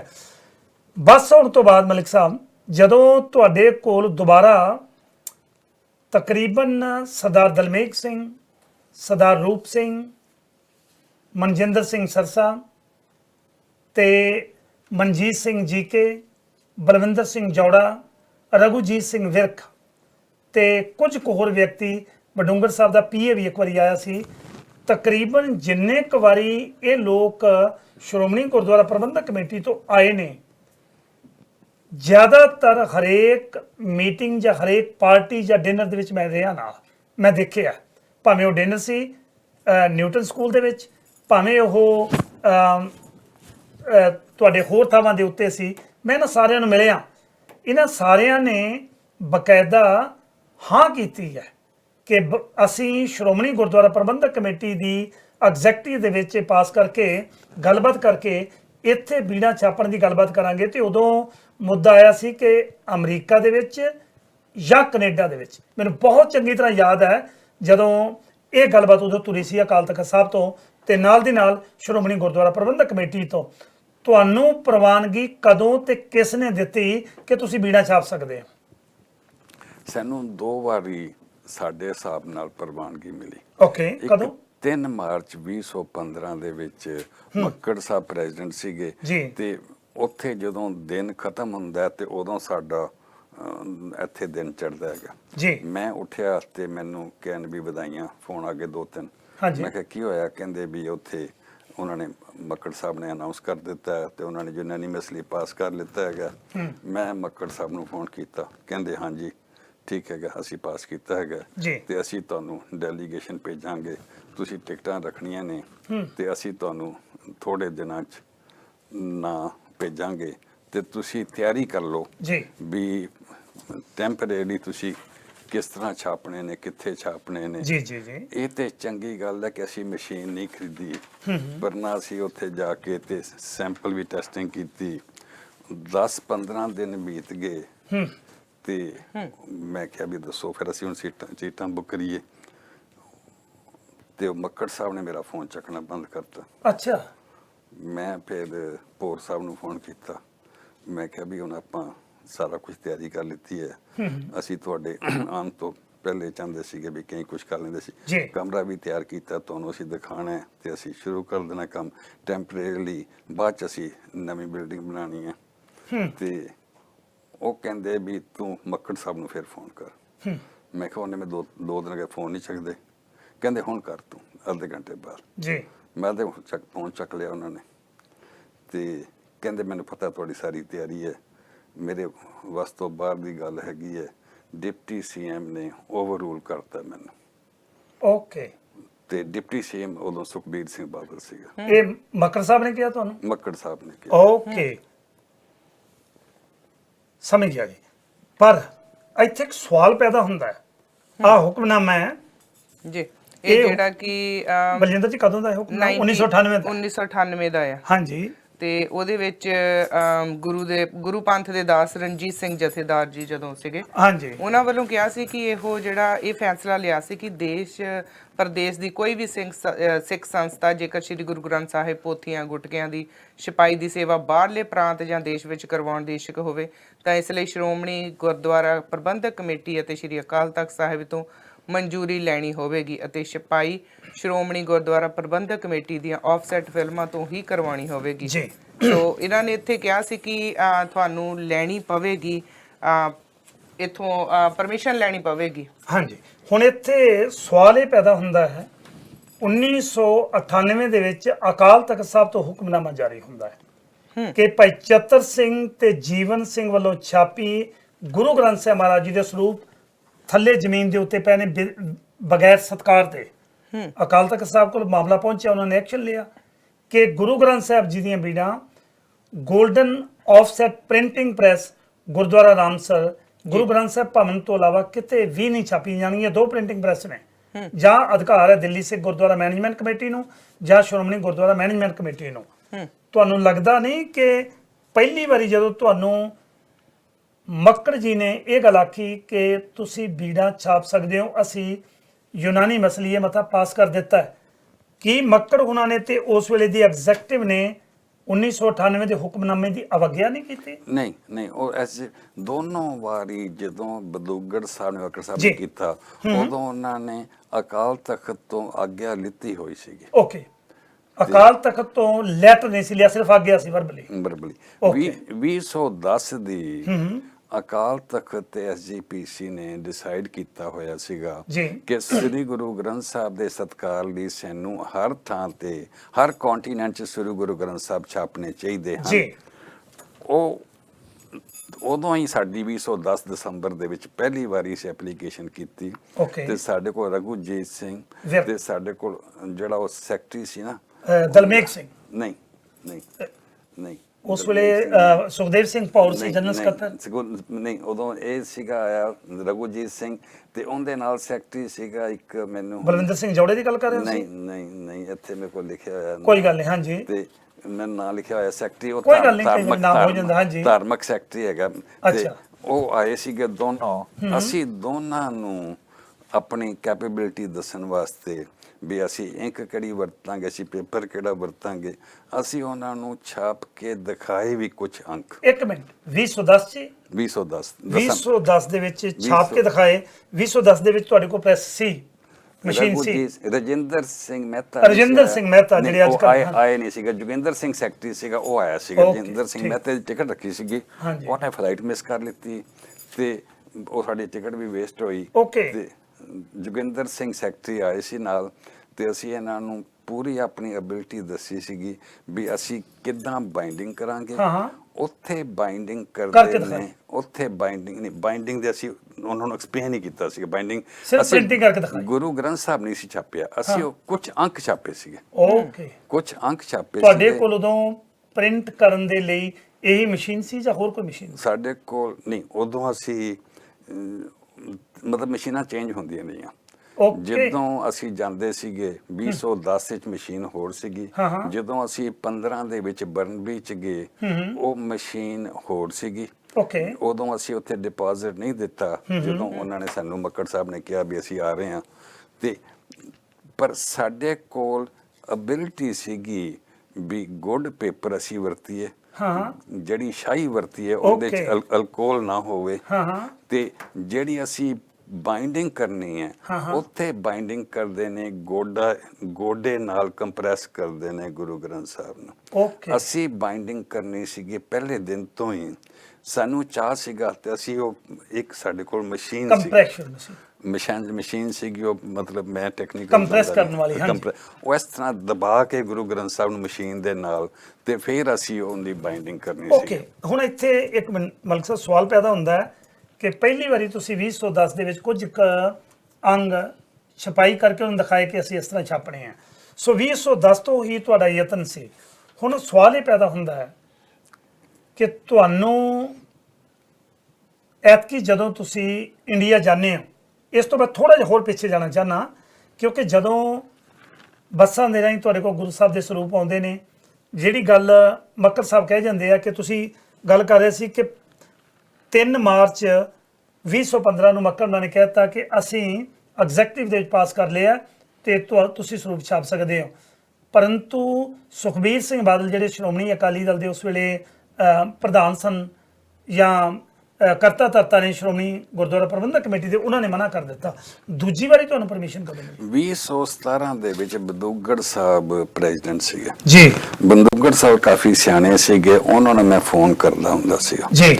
ਉਹਨਾਂ ਦੇ ਨਾਲ ਜਨਰਲ ਸੈਕਟਰੀ ਸੀਗਾ ਚਾਵਲਾ ਸਾਹਿਬ, ਮੈਨੂੰ ਅਮਰਜੀਤ ਸਿੰਘ ਚਾਵਲਾ। ਅਮਰਜੀਤ ਸਿੰਘ ਚਾਵਲਾ ਜੀ। ਉਹਨੂੰ ਵੀ ਫੋਨ ਕਰਦਾ ਹੁੰਦਾ ਸੀ। ਜੀ। ਤੇ ਅਮਰਜੀਤ ਸਿੰਘ ਚਾਵਲਾ ਤੇ ਬੰਦੂਕਗੜ੍ਹ ਸਾਹਿਬ ਦੋਨੋਂ ਕਹਿੰਦੇ ਸੀ ਵੀ ਅਸੀਂ ਇੰਟਰਸਟਿਡ ਹੈਗੇ ਹਾਂ। ਜੀ। ਮੈਂ ਉਹਨੂੰ ਕਿਹਾ ਬੰਦੂਕਗੜ੍ਹ ਸਾਹਿਬ ਨੂੰ ਵੀ ਤੁਸੀਂ ਆ ਜਾਓ ਇੱਥੇ ਤੇ ਤੁਹਾਨੂੰ ਅਸੀਂ ਸਕੂਲ ਦਿਖਾਵਾਂਗੇ, ਤੁਹਾਨੂੰ ਸਾਰਾ ਪ੍ਰਬੰਧ ਦਿਖਾਵਾਂਗੇ। ਜਦੋਂ ਉਹ ਬੰਦਾ ਕਵੇ ਸਾਨੂੰ ਪ੍ਰੈਜ਼ੀਡੈਂਟ ਹੋਵੇ ਇੰਟਰਸਟਿਡ ਹੈਗੇ, ਸਾਨੂੰ ਬੜੀ ਖੁਸ਼ੀ ਹੁੰਦੀ ਹੈ। ਪੋਜ਼ਿਟਿਵ ਸੋਚਣੀ ਸਾਡੀ ਪਹਿਲੇ ਤੋਂ ਹੀ ਹੁੰਦੀ ਹੈ, ਅਸੀਂ ਕਹਿੰਦੇ ਹਾਂ ਵੀ ਗੱਲ ਬਣ ਗਈ। ਫਿਰ ਉਹਨੇ ਕਿਹਾ ਵੀ ਮੇਰੀ ਸਿਹਤ ਇਜਾਜ਼ਤ ਨਹੀਂ ਦੇ ਰਹੀ, ਨਹੀਂ ਹੈਗੀ ਠੀਕ, ਵੀ ਮੈਂ ਨਹੀਂ ਜੀ। ਟਰੈਵਲ ਕਰਨਾ। ਤੇ ਉਹਨੇ ਕਿਹਾ ਵੀ ਜੀਕੇ ਤੁਹਾਡੇ ਕੋਲ ਆ ਰਿਹਾ, ਮਨਜੀਤ ਸਿੰਘ ਜੀਕੇ, ਜੀ। ਤੇ ਉਹਨਾਂ ਦਾ ਸੈਕਟਰੀ ਹਾਂ। ਕਿੰਨਾ ਆਪਣਾ ਪਰਸਨਲ ਸੈਕਟਰੀ ਪਰਮਜੀਤ ਸਿੰਘ ਸਰੋਆ, ਹਾਂਜੀ, ਉਹ ਨਾਲ ਤੁਹਾਡੇ ਕੋਲ ਆਏਗਾ। ਇਹ ਆਇਆ ਸੀ ਮਨਜੀਤ ਸਿੰਘ ਜੀਕੇ ਦੇ ਨਾਲ, ਜਦੋਂ ਰਾਤ ਨੂੰ ਤੁਹਾਡੇ ਘਰੇ ਡਿਨਰ ਵੀ ਹੋਇਆ ਸੀ, ਮੈਨੂੰ ਯਾਦ ਹੈ ਜੀ। ਹਾਂਜੀ। ਤੇ ਇਹ ਜੂਨ 2017 ਬਿਲਕੁਲ ਹੈਗੀ ਸੀ। ਹਾਂਜੀ, ਮੈਂ ਮੌਜੂਦ ਸਾਂ ਉਹਨਾਂ ਦਿਨਾਂ ਦੇ ਵਿੱਚ। ਹਾਂਜੀ।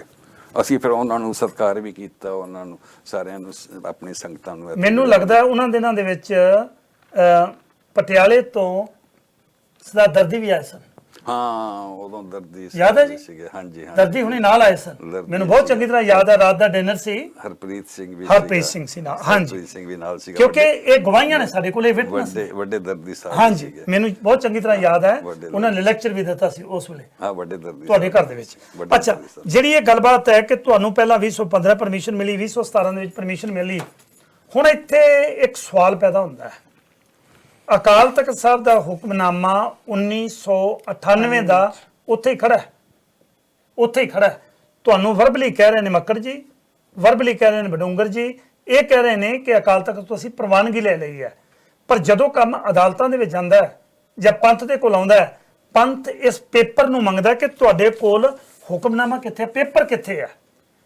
ਉਸ ਹੁਕਮਨਾਮੇ ਦੀ ਅਵੱਗਿਆ ਬਡੂੰਗਰ ਨੇ ਵੀ ਕੀਤੀ, ਉਸ ਹੁਕਮਨਾਮੇ ਦੀ ਅਵੱਗਿਆ ਮੱਕੜ ਜੀ ਨੇ ਵੀ ਕੀਤੀ, ਉਸ ਹੁਕਮਨਾਮੇ ਦੀ ਅਵੱਗਿਆ ਬਲਵਿੰਦਰ ਸਿੰਘ ਜੌੜਾ, ਰੂਪ ਸਿੰਘ ਜਨਰਲ ਸਕੱਤਰ, ਦਲਮੇਖ ਸਿੰਘ ਸਕੱਤਰ, ਮਨਜੀਤ ਸਿੰਘ ਜੀ ਕੇ ਤੇ ਆਪਣਾ ਸਰਸਾ ਜੀ ਨੇ ਵੀ ਕੀਤੀ। ਤੁਹਾਨੂੰ ਲੱਗਦਾ ਨਹੀਂ ਕਿ ਉਹਦੇ ਵਿੱਚ ਤੁਸੀਂ ਵੀ ਸ਼ਾਮਲ ਹੋਗੇ ਨਾਲ ਕਿ ਚਲੋ ਠੀਕ ਹੈ ਜੀ, ਜਦੋਂ ਮਾਲਕ ਕਹਿ ਰਹੇ ਨੇ ਫਿਰ ਆਪਾਂ ਨੂੰ ਕਾਹਦੀ ਚਿੰਤਾ ਹੈ? ਨਹੀਂ, ਪਰ ਮੈਨੂੰ ਉਹ ਕਹਿੰਦੇ ਸੀ ਕਿ ਵੀ ਸਾਡੀ ਅਕਾਲ ਤਖਤ ਐਗਰੀ ਕਰਦਾ ਹੈ ਵੀ ਸਾਰੇ ਕੰਟੀਨੈਂਟ ਛਾਪਣਾ ਚਾਹੀਦਾ ਹੈਗਾ, ਪ੍ਰੋਸੀਜਰ ਫਾਲੋ ਕਰਨਾ ਚਾਹੀਦਾ ਹੈਗਾ। ਹਾਂ ਮਤਲਬ ਪਰ ਤੁਸੀਂ ਕਦੇ ਸੋਚਿਆ ਨਹੀਂ ਕਿ ਜੇ ਅਕਾਲ ਤਖਤ ਐਗਰੀ ਕਰਦਾ ਤੇ ਹੁਕਮਨਾਮਾ ਕਢਾਓ? ਕਿਉਂਕਿ ਗੁਰਮੀਤ ਰਾਮ ਰਹੀਮ ਵੇਲੇ 3 ਹੁਕਮਨਾਮੇ ਆਏ ਨੇ, 3 ਹੁਕਮਨਾਮੇ ਜਦੋਂ ਮਾਲਕਾਂ ਨੇ ਹੁਕਮ ਕੀਤਾ। ਕਿਉਂਕਿ ਤੁਹਾਨੂੰ ਵੀ ਇਸ ਗੱਲ ਦਾ ਮਲਕ ਸਾਹਿਬ ਪਤਾ ਹੈ, ਸ਼੍ਰੋਮਣੀ ਗੁਰਦੁਆਰਾ ਪ੍ਰਬੰਧਕ ਕਮੇਟੀ ਨਾ ਪ੍ਰਧਾਨ ਚਲਾਉਂਦਾ ਹੈ ਨਾ ਸਕੱਤਰ ਚਲਾਉਂਦਾ ਹੈ, ਉੱਪਰ ਮਾਲਕ ਜਿਹੜੇ ਬੈਠੇ ਨੇ, ਜਿਹੜੇ ਹੁਕਮ ਦਿੰਦੇ ਨੇ, ਜਿਨ੍ਹਾਂ ਨੇ ਤੁਹਾਨੂੰ ਰੋਕਿਆ ਉਹ ਚਲਾਉਂਦੇ ਆ।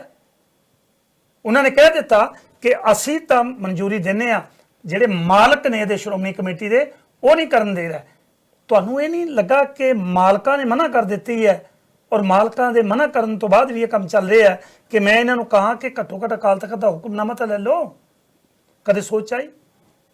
ਸਾਨੂੰ ਇਹ ਤੇ ਫਿਰ ਉਹਨਾਂ ਦਾ ਪ੍ਰੋਸੀਜਰ ਹੈ ਨਾ। ਅਸੀਂ ਤੇ ਉਹ ਜਦੋਂ ਬਦੂੰਗੜ ਸਾਹਿਬ ਨੂੰ ਕਿਹਾ, ਮੱਕੜ ਸਾਹਿਬ ਨੂੰ ਕਿਹਾ ਵੀ, ਤੇ ਉਹਨਾਂ ਨੇ ਕਿਹਾ ਵੀ ਸਾਰਾ ਅਸੀਂ ਤੇ ਚਾਹੁੰਦੇ ਹਾਂ, ਬਦੂੰਗੜ ਸਾਹਿਬ ਕਹਿੰਦੇ ਵੀ ਬਿਲਕੁਲ ਠੀਕ ਵਿਚਾਰ ਹੈਗੀ ਹੈ ਕਿ ਸਾਰੇ ਕੰਟੀਨੈਂਟ ਛਪਣੇ ਚਾਹੀਦੇ ਨੇ, ਤਾਂ ਹੀ ਸਤਿਕਾਰ ਰਹਿ ਸਕਦਾ ਹੈਗਾ। ਉਸ ਇਹ ਸਾਰੇ ਉਸ ਇੱਕੋ ਗੱਲ 'ਚ ਸੀਗੇ। ਤੇ ਫਿਰ ਉਹ ਕਹਿੰਦੇ ਸੀ ਵੀ ਅਸੀਂ ਸਪੋਰਟ ਕਰਦੇ ਹਾਂ। ਤੇ ਫਿਰ ਉਹਨਾਂ ਨੂੰ ਮੈਂ ਕਿਹਾ ਅਕਾਲ ਤਖਤ ਦੀ ਪ੍ਰੋਬਲਮ ਨਹੀਂ ਸੀ, ਉਹਨਾਂ ਨੂੰ ਪ੍ਰੋਬਲਮ ਸੀਗੀ ਸੁਖਬੀਰ ਸਿੰਘ ਬਾਦਲ ਦੀ। ਸੁਖਬੀਰ ਸਿੰਘ ਬਾਦਲ ਨੂੰ ਮੁਸ਼ਕਲ ਸੀ।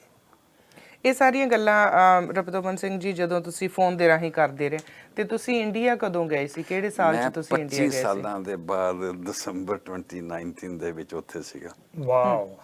ਤੇ 25 ਸਾਲਾਂ ਬਾਅਦ ਤੁਸੀਂ ਇੰਡੀਆ ਗਏ ਤੇ ਤੁਹਾਨੂੰ ਵੀਜ਼ਾ ਲੈਣ 'ਚ ਤਾਂ ਕਾਫੀ ਮੁਸ਼ਕਲਾਂ ਹੋਈਆਂ ਹੋਣਗੀਆਂ। ਕਿਵੇਂ ਇੰਨਾ ਈਜ਼ੀ ਵੇ ਦੇ ਨਾਲ ਜਾਣ ਦੇ ਦਿੱਤਾ? ਜਦੋਂ ਪਹਿਲੇ ਤੇ ਵੀਜ਼ਾ ਦਿੰਦੇ ਨਹੀਂ ਸੀਗੇ, ਜਦੋਂ ਫਿਰ 550 ਸਾਲਾ ਆਇਆ ਤੇ ਮੋਦੀ ਸਰਕਾਰ ਨੇ ਅਨਾਉਂਸ ਕੀਤਾ ਕਿ ਵੀ ਹੁਣ ਸਾਰੇ ਸਿੱਖਾਂ ਦੀ ਬਲੈਕ ਲਿਸਟ ਖਤਮ ਹੈਗੀ ਹੈ, ਤੇ ਫਿਰ ਮੈਂ ਅਪਲਾਈ ਕਰ ਦਿੱਤਾ ਵੀਜ਼ਾ। ਫਿਰ ਮੈਨੂੰ ਵੀਜ਼ਾ ਮਿਲ ਗਿਆ। ਤੇ ਫਿਰ ਕਿੰਨਾ ਆਪਣਾ ਮੇਰੇ ਸਾਰੇ ਰਿਸ਼ਤੇਦਾਰ ਕਹਿਣ ਵੀ ਤੂੰ ਨਾ ਜਾ। ਮੈਂ ਕਿਹਾ ਵੀ ਨਹੀਂ, ਕੋਈ ਨਹੀਂ, ਮੈਂ ਚਲੇ ਜਾਣਾ ਹੁਣ ਤੇ ਠੀਕ ਹੈਗਾ। ਤੇ ਮੈਂ ਚਲਾ ਗਿਆ। ਪਰ ਉੱਥੇ ਮਤਲਬ ਹਾਲਾਤ ਠੀਕ ਸੀਗੇ। ਮਤਲਬ ਪਰ ਜਿੱਦਾਂ ਤੁਸੀਂ ਜਾਣਦੇ ਹੋ ਕਿ ਮੀਡੀਆ ਦੀਆਂ ਹਮੇਸ਼ਾ ਹੁੰਦੀਆਂ ਕਿ ਕੋਈ ਨਾ ਕੋਈ ਖਬਰ ਸਾਹਮਣੇ ਆਉਂਦੀ ਰਹਿੰਦੀ ਹੈ। ਬਹੁਤ ਸਾਰੀਆਂ ਖਬਰਾਂ ਸਾਹਮਣੇ ਨਿਕਲ ਕੇ ਆਈਆਂ ਕਿ ਮਲਕ ਸਾਹਿਬ ਉੱਥੇ ਏਜੰਸੀਆਂ ਦੇ ਰੌ ਦੇ ਮੁਖੀ ਨੂੰ ਮਿਲੇ, ਇਦਾਂ ਕੁਝ ਏਜੰਸੀਆਂ ਦੇ ਮੁਖੀਆਂ ਨੂੰ ਮਿਲੇ। ਕਿ ਇਹ ਗੱਲਾਂ ਵਾਕਈ ਸੱਚ ਨੇ ਕਿ ਬਸ ਐਵੇਂ ਬਣਾਈਆਂ ਹੋਈਆਂ ਨੇ? ਜਦੋਂ ਵੈਨਕੂਵਰ ਆਇਆ ਜੀ ਵਾਪਸ, ਤੇ 1 ਘੰਟਾ ਮੈਨੂੰ ਕਸਟਮ ਵਾਲਿਆਂ ਨੇ ਉੱਥੇ ਰੋਕਿਆ। ਤੇ ਮੇਰੀ ਧੀ ਉੱਥੇ ਕੋਈ ਗੈਸ ਸਟੇਸ਼ਨ ਹੈਗਾ, ਪਤਾ ਨਹੀਂ ਕਿਹੜਾ ਗੈਸ ਸਟੇਸ਼ਨ ਹੈ, ਹਾਂਜੀ ਹੈਗਾ ਜੀ 에어ਪੋਰਟ ਦੇ ਲਾਗੇ। ਆਹੋ, ਉੱਥੇ ਉਹਨੇ ਗੱਡੀ ਖੜੀ ਕਰਕੇ ਤੇ ਉਹ ਮੈਨੂੰ ਮੈਸੇਜ ਤੇ ਮੈਸੇਜ ਕਰੀ ਜਾਵੇ। ਮੈਂ ਕਿਹਾ ਮੈਨੂੰ ਇੰਟਰਵਿਊ ਕਰਦੇ ਪਏ ਨੇ। ਉਹ ਮੈਨੂੰ ਕੈਨੇਡਾ ਦੇ ਵਿੱਚ ਜੇ ਦੇਖੋ ਵੀ ਇਹਦੇ 'ਚ ਕੋਈ ਸ਼ੱਕ ਨਹੀਂ ਗਾ ਵੀ ਮੇਰੇ ਤੇ ਵੱਡਾ ਕੇਸ ਹੋਣ ਕਰਕੇ ਮੇਰੇ ਤੇ ਨਿਗਾਹ ਰੱਖਦੇ ਨੇ। ਜੇ ਵੈਨਕੂਵਰ 'ਚ ਰੱਖਦੇ ਨੇ ਤੇ ਦਿੱਲੀ ਵਾਲਿਆਂ ਨੇ ਕਿਉਂ ਨਹੀਂ ਰੱਖਣੀ ਮੇਰੇ ਤੇ ਨਿਗਾਹ? ਫਿਰ ਉਹਨਾਂ ਨੇ ਮੈਨੂੰ ਕਲੀਅਰ ਕੀਤਾ। ਮੈਨੂੰ ਤੇ ਲੱਗਦਾ ਵੀ ਉਹਨਾਂ ਦੀ ਇੱਕ ਗੱਡੀ ਮੇਰੇ ਮਗਰ ਹੁੰਦੀ ਸੀਗੀ, ਪਰ ਕਿਉਂ ਕਰਕੇ ਮੈਂ ਕੋਈ ਗਲਤ ਕੰਮ ਕਰਨਾ ਹੀ ਨਹੀਂ ਸੀਗਾ। ਸੋ ਜਦੋਂ ਮੈਂ ਉੱਥੇ ਪਹੁੰਚਿਆ, ਉਹਨਾਂ ਨੇ ਮੈਨੂੰ ਇੰਟਰਵਿਊ ਕਰਨੀ ਸੀ। ਇਹ ਸੋਚਣਾ ਵੀ ਨਾ ਕਰਨ, ਇਹ ਸੋਚਣੀ ਗਲਤ ਗੱਲ ਹੈਗੀ। ਓਕੇ, ਜੇ ਮੈਨੂੰ ਵੈਨਕੂਵਰ ਆਂਦਿਆਂ ਨੂੰ ਘੰਟਾ ਰੋਕੀ ਰੱਖਿਆ ਤੇ ਦਿੱਲੀ ਵਾਲੇ ਕਿਉਂ ਨਾ ਦਿਲਚਸਪੀ ਲੈਣਗੇ ਵੀ ਤੂੰ ਕੌਣ ਹੈ, ਕਿੱਥੇ ਜਾਣਾ ਹੈ, ਕੀ ਤੂੰ ਕਰਨਾ ਹੈ, ਤੇਰੇ ਕੀ ਤੇਰਾ ਫੋਨ ਨੰਬਰ ਹੈ, ਅਸੀਂ ਤੈਨੂੰ ਕੰਟੈਕਟ ਕਰਨਾ, ਕਿਵੇਂ ਕਰਨਾ।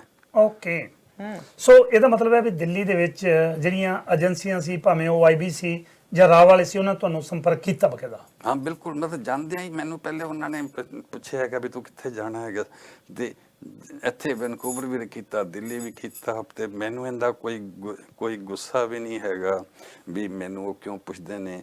ਮੈਂ ਸਮਝਦਾ ਵੀ ਜੇ ਮੈਂ ਉਹਨਾਂ ਦੀ ਥਾਂ ਤੇ ਹੋਵਾਂ, ਜਿਹੜਾ ਇੱਥੇ ਹੈਗੇ ਨੇ ਵੈਨਕੂਵਰ ਦੇ ਵਿੱਚ ਇੰਟੈਲੀਜੈਂਸ ਜਿਹੜੇ ਵੀ ਹੈਗੇ ਨੇ, ਤੇ ਉਹ ਮੈਨੂੰ ਬਾਰ-ਬਾਰ 에ਅਰਪੋਰਟ ਤੇ ਪੁੱਛੇ ਪਾਕਿਸਤਾਨ ਦਾ ਕੀ ਹਾਲ ਹੈ। ਮੈਂ ਕਿਹਾ ਪਾਗਲ, ਮੈਂ ਪਾਕਿਸਤਾਨ ਗਿਆ ਹੀ ਨਹੀਂ ਹੈਗਾ।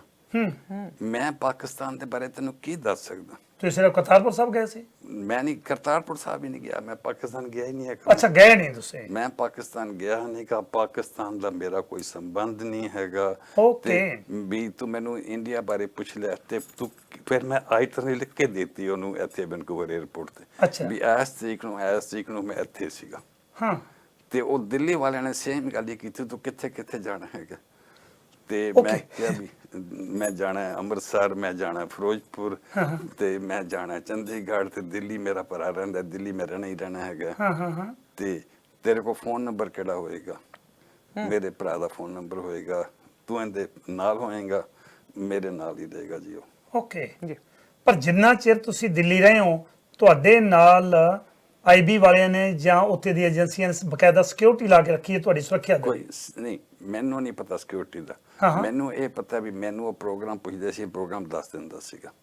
ਹੋ ਸਕਦਾ ਹੈ ਵੀ ਜਦੋਂ ਮੈਂ ਉੱਥੇ ਅੰਮ੍ਰਿਤਸਰ ਪਹੁੰਚਦਾ ਸੀਗਾ ਤੇ ਉੱਥੇ ਉਹਨਾਂ ਕੋਲ ਕੋਈ ਸਾਧਨ ਹੋਵੇ, ਮਤਲਬ ਸ਼ੱਕ ਮੈਨੂੰ ਹੈਗਾ, ਪਰ ਮੇਰੀ ਏਦਾਂ ਦੀ ਬਿਰਤੀ ਨਹੀਂ ਹੈਗੀ ਵੀ ਮੈਂ ਸੱਜੇ ਖੱਬੇ ਬਹੁਤਾ ਦੇਖਾਂ ਵੀ ਲੋਕਾਂ ਨੇ ਕੀ ਪਾਇਆ ਹੋਇਆ, ਕੀ ਕਰਦੇ ਨੇ। ਮੈਂ ਆਪਣੀ ਬਿਰਤੀ ਸਿੱਧੀ ਰੱਖਦਾ। ਪਰ ਉਹਨੇ ਮੈਨੂੰ ਪੁੱਛਦੇ ਸੀਗੇ ਵੀ ਤੂੰ ਕਿੱਥੇ ਜਾਣਾ ਹੈਗਾ, ਮੈਂ ਦੱਸ ਦਿੰਦਾ ਸੀਗਾ ਕਿੱਥੇ ਜਾਣਾ। ਮਲਕ ਸਾਹਿਬ, ਇਹ ਮੈਂ ਤਾਂ ਕਹਿ ਰਿਹਾ ਕਿਉਂਕਿ ਮੇਰੇ ਨਾਲ ਪ੍ਰੈਕਟੀਕਲ ਬੀਤੀ ਹੈ, ਤੁਹਾਨੂੰ ਪਤਾ ਹੈ 2007 ਦੇ ਵਿੱਚ ਤੇ 2009 ਦੇ ਵਿੱਚ।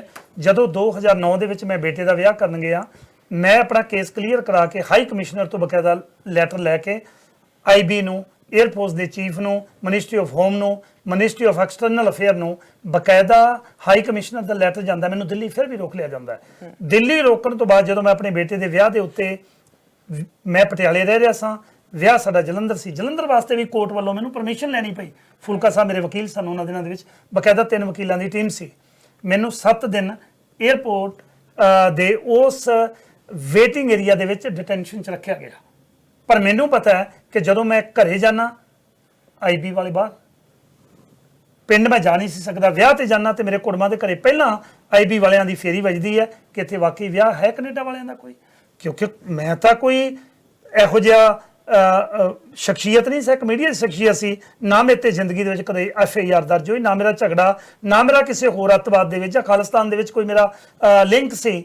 ਪਰ ਮੈਨੂੰ ਰੋਕਿਆ ਗਿਆ ਇੱਕ ਆਮ ਵਿਅਕਤੀ ਨੂੰ। ਤੁਹਾਡੇ ਨਾਲ ਤਾਂ ਕਨਿਸ਼ਕਾ ਕਾਂਡ ਬੜਾ ਕੁਝ ਜੁੜਦਾ ਸੀ। ਕੁਦਰਤੀ ਗੱਲ ਹੈ ਕਿ ਤੁਹਾਡੇ ਅੱਗੇ ਪਿੱਛੇ ਆਈਬੀ ਨੇ ਹੋਣਾ ਹੀ ਹੋਣਾ ਸੀ। ਮੈਂ ਆਪਣੀ ਐਗਜ਼ਾਮਪਲ ਤਾਂ ਦਿੱਤੀ ਹੈ। ਠੀਕ ਹੈਗਾ, ਮਤਲਬ ਇਹ ਸੋਚਣਾ ਵੀ ਮੈਨੂੰ ਉਹਨਾਂ ਨੇ ਇੰਟਰਵਿਊ ਕੀਤੀ ਤੇ ਇਹਦਾ ਮਤਲਬ ਕੋਈ ਗਲਤ ਗੱਲ ਹੋ ਗਈ, ਇਹ ਮੇਰੀ ਜ਼ਿੰਮੇਵਾਰੀ ਸੀ ਵੀ ਮੈਂ ਉੱਥੇ ਜਾਣਾ। ਉਹਨਾਂ ਦਾ ਕੰਟਰੀ ਹੈਗਾ। ਜੇ ਮੈਨੂੰ ਪੁੱਛਦੇ ਆ ਵੀ ਤੂੰ ਕਿਹੜੇ ਦਿਨ ਕਿੱਥੇ ਹੋਣਾ, ਮੈਂ ਆਪਣਾ ਫੋਨ ਨੰਬਰ ਦੇ ਦੇਵਾਂ। ਮੈਨੂੰ ਕਹਿੰਦੇ ਵੀ ਤੂੰ ਕਿੱਥੇ ਸਪੀਚ ਨਹੀਂ ਕਰ ਸਕਦਾ, ਤੂੰ ਕਿਤੇ ਜਿੱਥੇ ਦਰਬਾਰ ਸਾਹਿਬ ਵਿੱਚ ਕੈਮਰਾ ਹੋਣਾ, ਜਦੋਂ ਤੂੰ ਉੱਥੇ ਕੈਮਰੇ 'ਚ ਨਹੀਂ ਜਾ ਸਕਦਾ। ਤੀਜੀ ਵਾਰੀ ਜਦੋਂ ਮੈਂ ਦਰਬਾਰ ਸਾਹਿਬ ਗਿਆ, ਮੈਂ ਰਾਗੀਆਂ ਦੇ ਪਿੱਛੇ ਬੈਠ ਗਿਆ। ਮੈਂ ਕਿਹਾ ਮਹਾਰਾਜ ਜੀ ਅਰਦਾਸ ਕੀਤੀ ਉੱਥੇ ਪਹੁੰਚ ਕੇ, ਮੁੜ ਕੇ ਮੈਂ ਆਣਾ ਕਿ ਨਹੀਂ ਆਣਾ ਮੈਨੂੰ ਪਤਾ ਨਹੀਂ ਗਾ, ਕਿ 25 ਸਾਲ ਨਹੀਂ ਆਇਆ। ਫਿਰ ਕੋਈ ਖਾਲਿਸਤਾਨ ਦੀ ਗੱਲ ਸ਼ੁਰੂ ਹੋ ਗਈ ਤੇ ਮੈਨੂੰ ਇਹਨਾਂ ਨੇ ਕਹਿਣਾ ਵੀ ਇਹ ਬੰਦਾ ਖਾਲਿਸਤਾਨੀ ਹੈਗਾ ਤੇ ਵੀ ਇਹਨਾਂ ਨੇ ਕੀਤਾ, ਤੇ ਮੈਂ ਬੈਠ ਗਿਆ। ਇੱਕਦਮ ਫੋਨ ਆ ਗਿਆ। ਤੇ ਪਰ ਉਹਨਾਂ ਨੇ ਮੈਨੂੰ ਕੁਝ ਕਿਹਾ ਨਹੀਂ ਤੇ ਕਹਿੰਦੇ ਵੀ ਵਾਪਸ ਆ ਜਾ। ਮੈਂ ਕਿਹਾ ਨਹੀਂ, ਮੈਂ ਨਹੀਂ ਵਾਪਸ ਆਉਣਾ। ਉਦੋਂ ਮੇਰੇ ਦਿਨ 2-3 ਹੀ ਦਿਨ ਦਿੰਦੇ ਸੀਗੇ। ਅੱਛਾ। ਤੇ ਮੈਂ ਕਿਹਾ ਮੈਂ ਉਦੋਂ ਹੀ ਵਾਪਸ ਆਣਾ, ਜਿੱਦਣ ਫਰਜ਼ ਕਰੋ ਅੱਜ ਰਾਤੀ ਫਲਾਈਟ ਹੈਗੀ ਤੇ 1 ਦਿਨ ਪਹਿਲੇ ਮੈਂ ਆਣਾ ਸੀ। ਮੈਂ ਉਦੋਂ ਵਾਪਸ ਆਵਾਂਗਾ, ਤੁਹਾਨੂੰ ਦੱਸ ਦਿੰਦਾ ਮੈਂ ਉੱਥੇ ਪਹੁੰਚ ਗਿਆ ਤੇ ਉਹਨਾਂ ਨੇ ਮੈਨੂੰ ਕਿਹਾ ਵੀ ਤੂੰ ਠੀਕ ਠਾਕ ਹੈਗਾ। ਉਹਨਾਂ ਨੇ ਕਿਹਾ ਵੀ ਤੂੰ ਸਾਡੀ ਗੱਲ ਦੀ ਅਵੱਗਿਆ ਕੀਤੀ, ਵੀ ਤੂੰ ਰਾਗੀਆਂ ਦੇ ਪਿੱਛੇ ਬੈਠ ਗਿਆ ਤੇ ਸਾਰੀ ਦੁਨੀਆ ਦੇ ਵਿੱਚ ਮਤਲਬ ਸ਼ਕਲ ਹੀ ਮੇਰੀ ਮਹਾਰਾਜ ਵੱਲੋਂ ਐਸੀ ਹੈਗੀ ਹੈ। ਆਸਟ੍ਰੇਲੀਆ ਤੋਂ ਫੋਨ ਆਣੇ ਸ਼ੁਰੂ ਹੋ ਗਏ ਵੀ ਉੱਥੇ ਪਹੁੰਚ ਗਿਆ ਹੈਗਾ, ਸਾਰੀ ਦੁਨੀਆ ਨੂੰ ਪਤਾ ਦਰਬਾਰ ਸਾਹਿਬ ਗਿਆ। ਦਰਬਾਰ ਸਾਹਿਬ ਮਤਲਬ ਵੀ ਇੰਡੀਆ ਪਹੁੰਚ ਗਿਆ ਹੈ ਦਰਬਾਰ ਸਾਹਿਬ। ਅੱਛਾ ਮਲਕ ਸਾਹਿਬ, ਤੁਸੀਂ ਉੱਥੇ ਤੇ ਪਹੁੰਚ ਗਏ, ਚਲੋ ਬਹੁਤ ਵਧੀਆ ਹੋਇਆ ਕਿ 25 ਸਾਲ ਬਾਅਦ ਤੁਸੀਂ ਜਾ ਕੇ ਆਏ ਹੋ। ਕਿ ਉੱਥੇ ਜਾ ਕੇ ਤੁਸੀਂ ਇਹਨਾਂ ਸਾਰੇ ਲੋਕਾਂ ਨੂੰ ਫੇਰ ਮਿਲੇ, ਇਸ ਬੀੜਾਂ ਦੀ ਛਪਾਈ ਬਾਰੇ ਫੇਰ ਗੱਲਬਾਤ ਕੀਤੀ ਤੁਸੀਂ? ਉਹ ਕਿਹਨੂੰ ਤੇ ਕਦੋਂ ਤੇ ਕਿੱਥੇ ਮਿਲੇ ਜੀ? ਮੈਂ ਮਿਲਿਆ ਉਹਨੂੰ ਲੌਂਗੋਵਾਲ ਸਾਹਿਬ ਨੂੰ ਦਿੱਲੀ 'ਚ ਜੀ। ਉਹ ਕਹਿੰਦੇ ਵੀ ਮੇਰੀ 2 ਦਿਨਾਂ ਬਾਅਦ ਇਲੈਕਸ਼ਨ ਹੈਗੀ ਹੈ। 2-3 ਦਿਨ ਸਮਥਿੰਗ ਲੱਗਦਾ ਤੇ ਫਿਰ ਪਤਾ ਲੱਗੇਗਾ। ਫਿਰ ਉਹ ਇਲੈਕਸ਼ਨ ਜਿੱਤ ਗਏ ਦੁਬਾਰਾ। ਫਿਰ ਮੈਂ ਉਹਨੂੰ ਵੀ ਲੌਂਗੋਵਾਲ ਸਾਹਿਬ ਨੂੰ ਵੀ ਮਿਲਿਆ।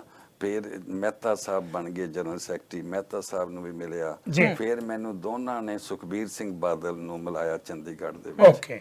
ਫਿਰ ਮੈਂ ਸੁਖਬੀਰ ਸਿੰਘ ਬਾਦਲ ਨੂੰ ਵੀ ਮਿਲਿਆ। ਮੈਂ ਉਹਨੂੰ ਬੇਨਤੀ ਕੀਤੀ ਵੀ ਅਸੀਂ ਉੱਥੇ ਛਾਪੀਏ। ਉਹ ਕਹਿੰਦੇ, ਬਾਦਲ ਸਾਹਿਬ ਕਹਿੰਦੇ ਵੀ ਨਹੀਂ, ਤੁਸੀਂ ਚਾਰਟਰ ਪਲੇਨ ਕਰੋ। ਅੱਛਾ। ਬਾਦਲ ਸਾਹਿਬ ਨੂੰ ਮੈਂ ਕਿਹਾ ਵੀ ਖਰਚਾ ਬੜਾ, ਉਹ ਕਹਿੰਦੇ ਅੱਧਾ ਖਰਚਾ SGPC ਦੇ ਦਿੰਦੀ ਹੈ ਜੀ, ਤੇ ਇਹ ਵੀ ਅੱਧਾ ਖਰਚਾ SGPC ਦੇ ਦੇਗੀ। SGPC ਦੇ ਦੇਗੀ। ਓਕੇ। ਇਹ ਵੀ ਬਾਦਲ ਸਾਹਿਬ ਨੇ ਮੈਨੂੰ ਕਿਹਾ। ਪਰ ਮਤਲਬ ਇਹ ਨਾ ਵੀ SGPC ਖਰਚਾ ਕਰੇ, ਖਾਲਸਾ ਸਕੂਲ ਖਰਚਾ ਕਰੇ, $8.5 ਲੱਖ $8.5 ਹੀ ਹੁੰਦਾ। ਫਿਰ ਕੋਵਿਡ ਸ਼ੁਰੂ ਹੋ ਗਿਆ, ਫਿਰ ਮੈਨੂੰ ਪਤਾ ਲੱਗਾ ਵੀ SGPC ਨੇ ਤੇ ਆਪਣੇ ਸਟਾਫ ਦੀਆਂ ਤਨਖਾਹਾਂ ਨਹੀਂ ਦਿੱਤੀਆਂ ਹੈਗੀਆਂ ਤੇ ਮਤਲਬ ਇਹ ਨਾ ਵੀ it was a hard decision. ਸਾਡੀ ਬਾਟਮ ਲਾਈਨ ਇਹ ਹੈਗੀ ਹੈ ਵੀ ਸਾਰੇ ਗੁਰੂ, ਸਾਰੇ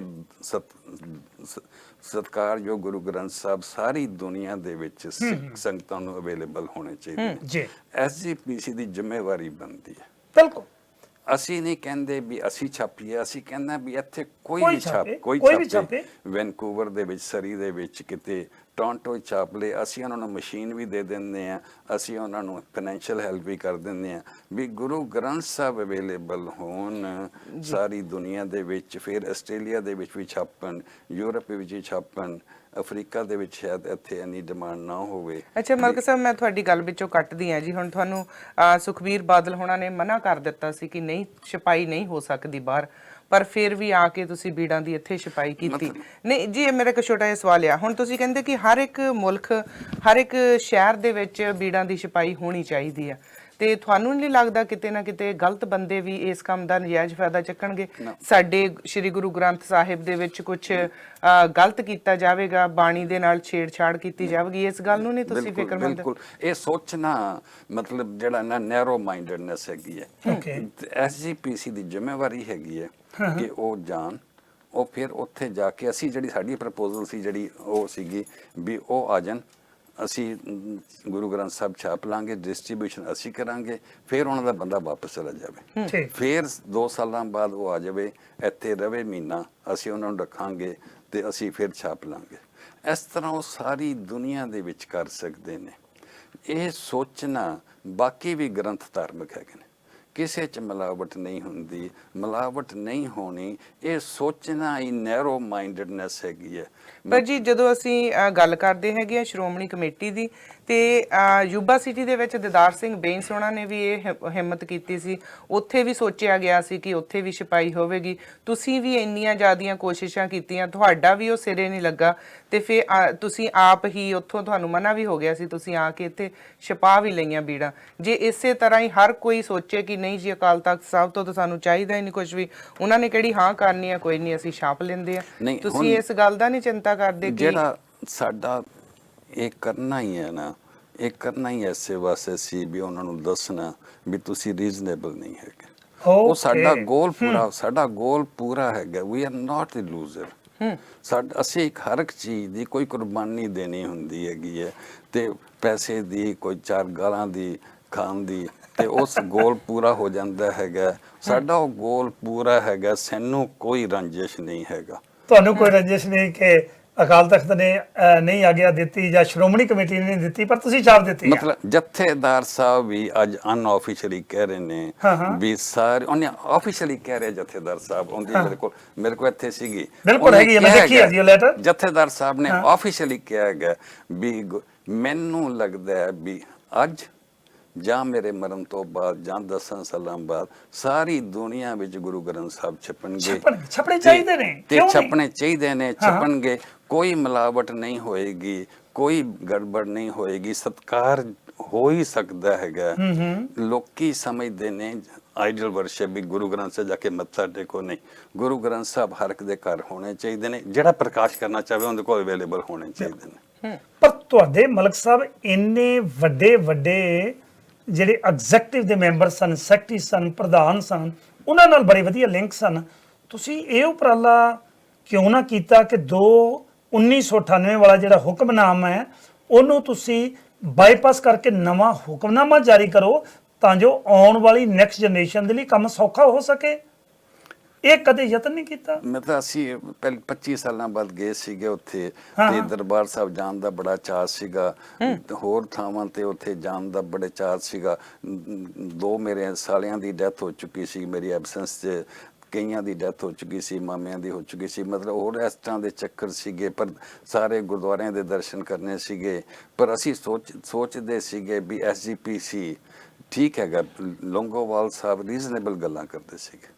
ਓਕੇ, ਲੌਂਗੋਵਾਲ ਸਾਹਿਬ ਰੀਜ਼ਨੇਬਲ ਗੱਲਾਂ ਕਰਦੇ ਸੀਗੇ।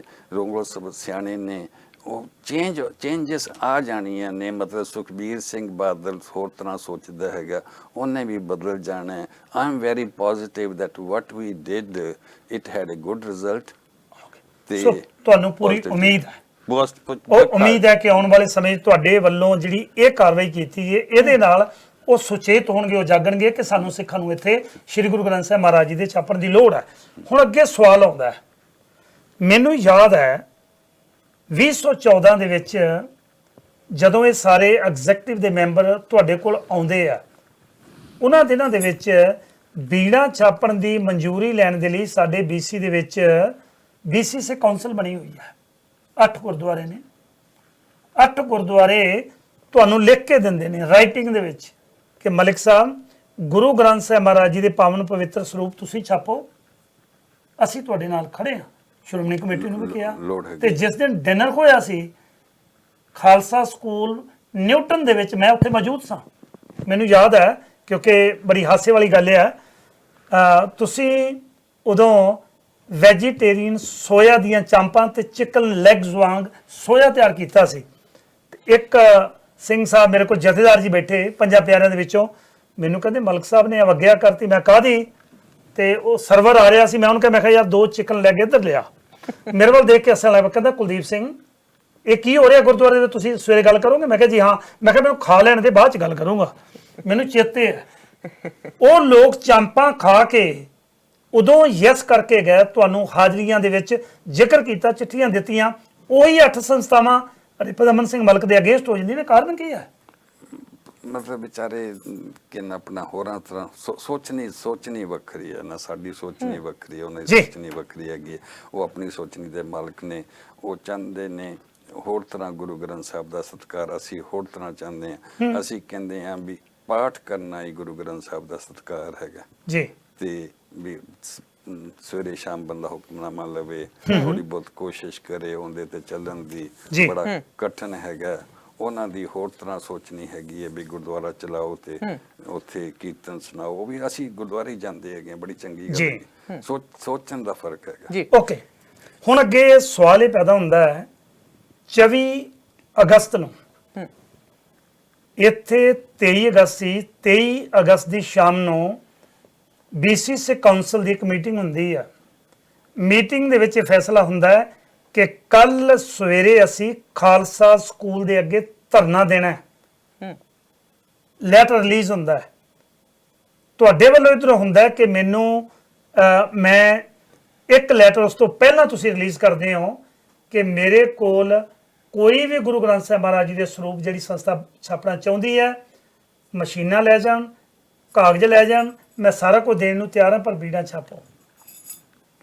ਰਾਤ ਨੂੰ ਹੋਈ ਮੀਟਿੰਗ ਤੋਂ ਬਾਅਦ ਇੱਕ ਬੜੀ ਹੈਰਾਨੀ ਵਾਲੀ ਗੱਲ ਹੈ, ਮੈਨੂੰ ਚੇਤੇ ਹੈ ਜਦੋਂ ਬੀਬੀ ਜਗੀਰ ਕੌਰ ਨੂੰ ਪੰਥ ਦੇ ਵਿੱਚੋਂ ਕੱਢਣ ਵਾਸਤੇ, ਤਖਤ ਤੋਂ ਲਾਉਣ ਵਾਸਤੇ ਜਥੇਦਾਰ ਸ਼ਾਇਦ ਪੂਰਨ ਸਿੰਘ ਸੀ, ਹਜੂਰ ਸਾਹਿਬ ਤੋਂ ਆ ਰਹੇ ਸਨ, ਉਹਨਾਂ ਨੇ ਹਜੂਰ ਸਾਹਿਬ ਤੋਂ ਫੈਕਸ ਰਾਹੀਂ ਹੁਕਮਨਾਮਾ ਭੇਜਿਆ ਸੀ ਤੇ ਇਉਂ ਕਰਕੇ ਉਹ ਇੰਪਲੀਮੈਂਟ ਹੋਇਆ ਸੀ। ਉਸ ਤੋਂ ਬਾਅਦ ਸਿੱਖ ਇਤਿਹਾਸ ਦੇ ਵਿੱਚ ਪਹਿਲਾ ਹੁਕਮਨਾਮਾ ਹੈ ਜਿਹੜਾ 24 ਅਗਸਤ ਨੂੰ ਰਿਪਦਮਨ ਸਿੰਘ ਮਲਕ ਦੇ ਖਿਲਾਫ ਆਉਂਦਾ ਹੈ ਕਿ ਸਰਦਾਰ ਰਿਪਦਮਨ ਸਿੰਘ ਮਲਕ ਜੀ, ਤੁਹਾਡੀ ਜਿਹੜੀ ਨਿੱਜੀ ਸੰਸਥਾ ਹੈ, ਮੈਂ ਚਾਹੂੰਗੀ ਪੜ੍ਹ ਕੇ ਇਹਨਾਂ ਪੈਰਾ ਸੁਣਾਈ ਦਈਏ। ਪੈਰਾ ਜ਼ਰੂਰ ਪੜ੍ਹ ਕੇ ਸੁਣਾਓ, ਬਹੁਤ ਜ਼ਰੂਰੀ ਹੈ। ਇਹਦੇ ਵਿੱਚ ਕੁਝ ਇੱਕ ਇਹੋ ਜਿਹੀਆਂ ਗੱਲਾਂ ਆ ਜਿਹੜੀਆਂ ਕਿ ਅਸੀਂ ਕਹਿੰਦੇ ਆ ਕਿ ਜੇ ਹੁਕਮਨਾਮਾ ਵਾਕਿਆ ਹੀ ਸਹੀ ਹੱਥਾਂ ਵਿੱਚ ਦੀ ਹੋ ਕੇ ਆਇਆ ਤੇ ਇੰਨੀਆਂ ਗਲਤੀਆਂ ਹੋਣੀਆਂ ਨਹੀਂ ਚਾਹੀਦੀਆਂ।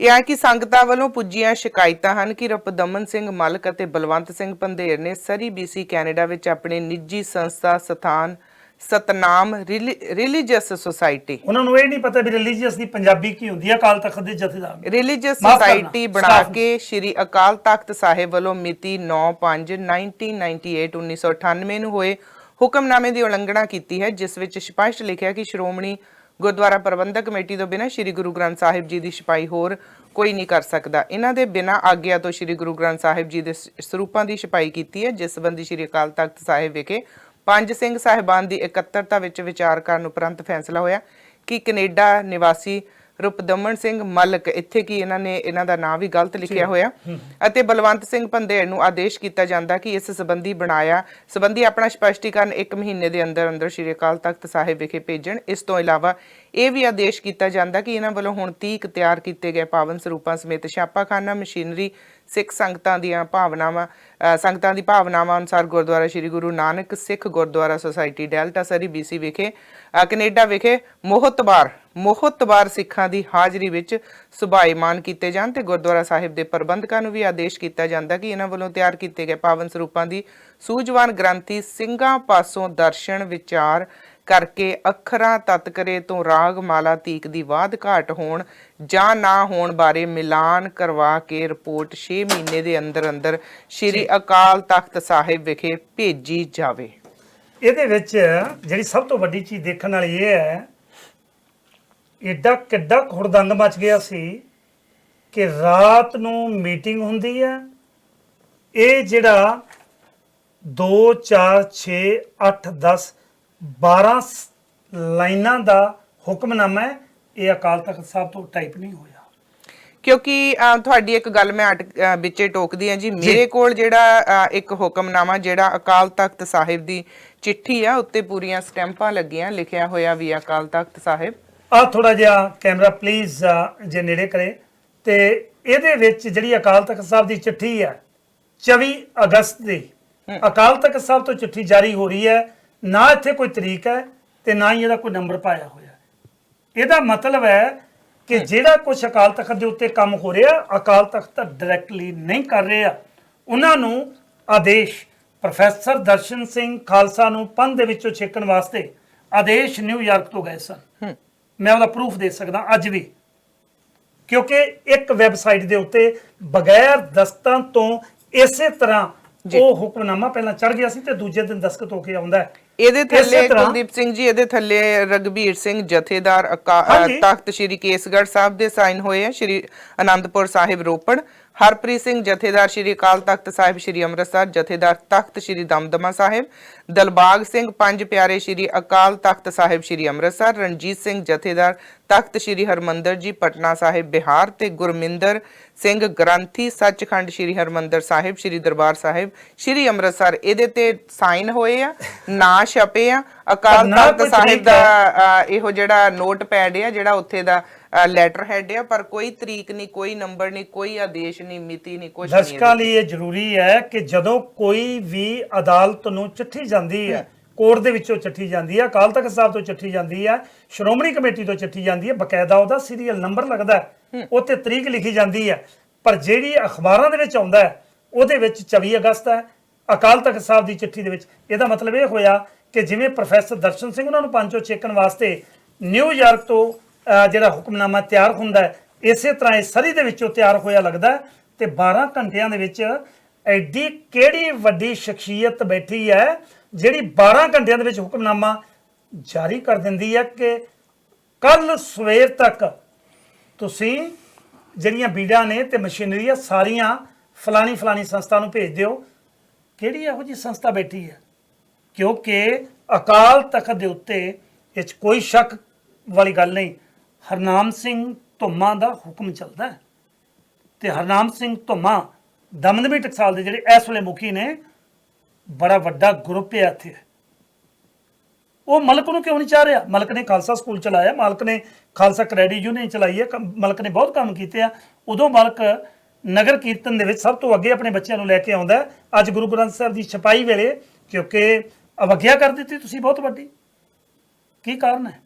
ਕੌਣ ਬੈਠਾ ਇਹੋ ਜਿਹੀ ਸ਼ਕਤੀ ਕਿਹੜੀ ਹੈ ਜਿਹੜੀ 12 ਘੰਟਿਆਂ ਦੇ ਵਿੱਚ ਸਿੱਖ ਇਤਿਹਾਸ ਦੇ ਵਿੱਚ ਪਹਿਲੀ ਵਾਰੀ ਉਹਨੂੰ ਵਿਚਾਰਿਆ ਜਾ ਸਕਦਾ? ਯੈਸ, 25 ਤਰੀਕ ਨੂੰ ਸਿੰਘ ਸਾਹਿਬਾਨ ਦੀ 24 ਤਰੀਕ ਨੂੰ ਮੀਟਿੰਗ ਸੀ, ਉੱਥੇ ਇਹ ਮਾਮਲਾ ਵਿਚਾਰਿਆ ਜਾ ਸਕਦਾ ਸੀ, ਪਰ ਹੁਕਮਨਾਮਾ ਜਾਰੀ ਨਹੀਂ ਸੀ ਕੀਤਾ ਜਾ ਸਕਦਾ।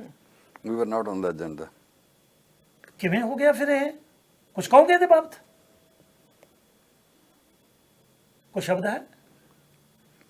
ਫਿਰ ਕਿਵੇਂ ਹੋ ਰਿਹਾ ਹੈ? ਚਲੋ ਅਸੀਂ ਇਹ ਬੜਾ ਵੱਡਾ ਸਵਾਲ ਹੈ। ਅਸੀਂ ਤੇ ਉਸ ਹੁਕਮਨਾਮੇ ਦੀ ਪਾਲਣਾ ਕਰ ਦਿੱਤੀ। ਅਸੀਂ ਸਤਮੇਸ਼ਾਂ ਹੀ ਸਤਕਾਰ ਦੇ ਵਿੱਚ ਰਹੇ ਹੈਗੇ ਆ ਅਕਾਲ ਤਖਤ ਸਾਹਿਬ ਦੇ, SGPC ਦੇ, ਕਿਉਂ ਕਰਕੇ ਹਰ ਇੱਕ ਸੁਸਾਇਟੀ ਦੇ ਵਿੱਚ ਗਲਤੀਆਂ ਵੀ ਹੁੰਦੀਆਂ ਨੇ ਤੇ ਅਸੀਂ ਹਮੇਸ਼ਾ ਹੀ ਉਹਨਾਂ ਦੇ ਸਤਿਕਾਰ 'ਚ ਰਹੇ ਹਾਂ ਤੇ ਉਹਨਾਂ ਦੇ ਸਤਿਕਾਰ 'ਚ ਅੱਗੇ ਤੋਂ ਵੀ ਰਹਾਂਗੇ। ਸਾਡੀ ਇਹੋ ਹੀ ਕਮਿਟਮੈਂਟ ਹੈਗੀ ਹੈ। ਜੇ ਕੋਈ ਸਾਡਾ ਉੱਪਰ ਥੱਲੇ ਵੀ ਹੋ ਜਾਵੇ ਤੇ ਇਟਸ ਸਮਾਲ ਥਿੰਗ। ਤੁਹਾਡੇ ਲਈ ਅਕਾਲ ਤਖਤ ਦਾ ਜਥੇਦਾਰ ਕੌਣ ਹੈ? ਧਿਆਨ ਸਿੰਘ ਮਾਂਡਿਆ, ਜਥੇਦਾਰ ਹਰਪ੍ਰੀਤ ਸਿੰਘ ਹੈ ਹਰਪ੍ਰੀਤ ਜਾਂ ਸਿੰਘ। ਜਥੇਦਾਰ ਹਵਾਰਾ? ਹਰਪ੍ਰੀਤ ਸਿੰਘ ਜੀ। ਇਸ ਵੇਲੇ ਜਥੇਦਾਰ ਹਰਪ੍ਰੀਤ ਸਿੰਘ ਨੇ, ਹਾਂਜੀ ਕਿਉਂਕਿ ਜਿਹਨਾਂ ਮੇਰੇ ਸਤਿਕਾਰਯੋਗ ਵੀਰਾਂ ਨੇ ਇਹ ਹੁਕਮਨਾਮਾ ਮੰਗਵਾਇਆ ਹੈ, ਕਹਿ ਕੇ ਉਹ ਕਹਿ ਰਹੇ ਨੇ ਵੀ ਸਾਡੇ ਲਈ ਜਥੇਦਾਰ ਹਵਾਰਾ ਹੈ। ਜੇ ਜਥੇਦਾਰ ਹਵਾਰਾ ਅਕਾਲ ਤਖਤ ਦਾ ਜਥੇਦਾਰ ਹੈ ਤੇ ਫਿਰ ਹੁਕਮ ਆ ਰਿਹਾ ਹੈ ਜਥੇਦਾਰ ਹਰਪ੍ਰੀਤ ਸਿੰਘ ਉਹਨਾਂ ਤੋਂ, ਮੰਨੀ ਜਾ ਰਹੀ ਹੈ ਜਥੇਦਾਰ ਹਰਪ੍ਰੀਤ ਸਿੰਘ ਉਹਨਾਂ ਦੀ। ਇਹ ਬੜਾ ਵੱਡਾ ਸਵਾਲ ਹੈ, ਇਹ ਬਹੁਤ ਵੱਡਾ ਸਵਾਲ ਹੈ ਤੁਹਾਡੇ ਲਈ ਵੀ ਔਰ ਸਾਡੇ ਦਰਸ਼ਕਾਂ ਦੇ ਲਈ ਵੀ। ਅਖੀਰ ਦੇ ਵਿੱਚ ਤੁਸੀਂ ਸਾਰੀਆਂ ਹੋਏ ਇਕੱਤਰ, ਮਿਲੋ ਮੇਰੇ ਭਾਈ ਦੁਬਿਧਾ ਦੂਰ ਕਰੋ ਲਿਵਲਾਏ, ਹਰਨਾਮੇ ਕੀ ਹੋਵੋ ਜੋੜੀ, ਗੁਰਮੁਖ ਬੈਸੋ ਸਫਾ ਵਿਚਾਰੇ। ਗੁਰਮੁਖਾਂ ਨਾਲ ਬਹਿ ਕੇ ਇਹ ਮਾਮਲਾ ਆਪਸੀ ਤਰੇੜਾਂ ਵਧਾਉਣ ਨਾਲੋਂ ਬਹਿ ਕੇ ਕਿਉਂ ਨਹੀਂ ਵਿਚਾਰਿਆ ਗਿਆ? ਤੁਸੀਂ ਯਤਨ ਕੀਤਾ ਨਹੀਂ ਕਿ ਪੰਜ ਪਿਆਰੇ ਆ ਕੇ ਤੁਹਾਡੇ ਨਾਲ ਬਹਿ ਜਾਣ ਤੇ ਅਸੀਂ ਇਹ ਮਾਮਲਾ ਸੈਟਲ ਕਰ ਲਈਏ ਇੱਥੇ? ਦੁਨੀਆ ਭਰ ਦੇ ਵਿੱਚ ਕਿਉਂ ਬਦਨਾਮੀ ਹੋਵੇ? ਠੀਕ ਹੈਗਾ। ਅਸੀਂ ਚਾਹੁੰਦੇ ਹਾਂ ਹਮੇਸ਼ਾ ਹੀ ਬੈਠਣ ਲਈ ਤਿਆਰ ਹੁੰਦੇ ਹਾਂ। ਅਖੀਰ ਦੇ ਵਿੱਚ ਕੀ ਸੁਨੇਹਾ ਤੁਹਾਡਾ, ਕੀ ਕਹਿਣਾ ਚਾਹੋਗੇ ਅਖੀਰ ਦੇ ਵਿੱਚ ਕਿ ਬੀੜਾ ਛਾਪਣ ਬਾਰੇ ਕੀ ਅਕਾਲ ਤਖਤ ਸਾਹਿਬ 1998 ਦੇ ਹੁਕਮਨਾਮੇ ਨੂੰ ਰਿਵਿਊ ਕਰੇ? ਕਿਉਂਕਿ ਅਕਾਲ ਤਖਤ ਸਾਹਿਬ ਦੇ ਉੱਤੇ ਗੁਰਮੀਤ ਰਾਮ ਰਹੀਮ ਦੇ ਉੱਤੇ ਉਸ ਹੁਕਮਨਾਮੇ ਨੂੰ ਰਿਵਿਊ ਕਰਨ ਲਈ 3 ਵਾਰੀ ਹੁਕਮਨਾਮਾ ਜਾਰੀ ਹੋਇਆ ਹੈ। ਇਹ ਇਤਿਹਾਸ ਹੈ, ਸਾਡੇ ਸਾਹਮਣੇ, ਤੁਹਾਡੇ ਸਾਹਮਣੇ ਹੈ। ਔਰ 92 ਲੱਖ ਰੁਪਈਆ ਸ਼੍ਰੋਮਣੀ ਗੁਰਦੁਆਰਾ ਪ੍ਰਬੰਧਕ ਕਮੇਟੀ ਐਡਵਰਟਾਈਜ਼ਮੈਂਟ ਕਰਦੀ ਹੈ ਕਿ ਗੁਰਮੀਤ ਰਾਮ ਰਹੀਮ ਸਾਡਾ ਬੰਦਾ ਹੈ, ਪੰਥ ਦਾ ਜਿੰਨਾ ਮਰਜ਼ੀ ਨੁਕਸਾਨ ਕਰੀ ਜਾਵੇ, ਬਰਗਾੜੀ ਜਾਂ ਜਵਾਰ ਕੇ ਜਾ ਕੇ ਜਿੰਨੀਆਂ ਮਰਜ਼ੀ ਬੀੜਾਂ ਸੜਕਾਂ ਦੇ ਉੱਤੇ ਸੁੱਟੀ ਜਾਵੇ, ਬੰਦਾ ਸਾਡਾ ਹੈ। ਕੀ ਕਹਿਣਾ ਚਾਹੋਗੇ? ਅਸੀਂ ਰਾਮ ਰਹੀਮ ਬਾਰੇ ਸਾਨੂੰ ਕੋਈ ਸਟੇਟਮੈਂਟ ਨਹੀਂ ਹੈਗੀ। ਸਾਨੂੰ ਤਾਂ ਇੱਕੋ ਹੀ ਹੈਗਾ ਵੀ ਸਾਡੀ ਇੱਕੋ ਹੀ ਖਾਸ਼ ਹੈਗੀ ਹੈ ਵੀ ਅਕਾਲ ਤਖਤ ਸਾਹਿਬ ਦੇ ਜਥੇਦਾਰ ਸਾਹਿਬ ਨੇ ਸਟੇਟਮੈਂਟ ਦਿੱਤੀ ਹੈ ਵੀ ਗੁਰੂ ਗ੍ਰੰਥ ਸਾਹਿਬ ਛਾਪਣੇ ਚਾਹੀਦੇ ਹੈ। SGPC ਦੀ ਹੁਣ ਇਲੈਕਸ਼ਨ ਆ ਰਹੀ ਹੈ।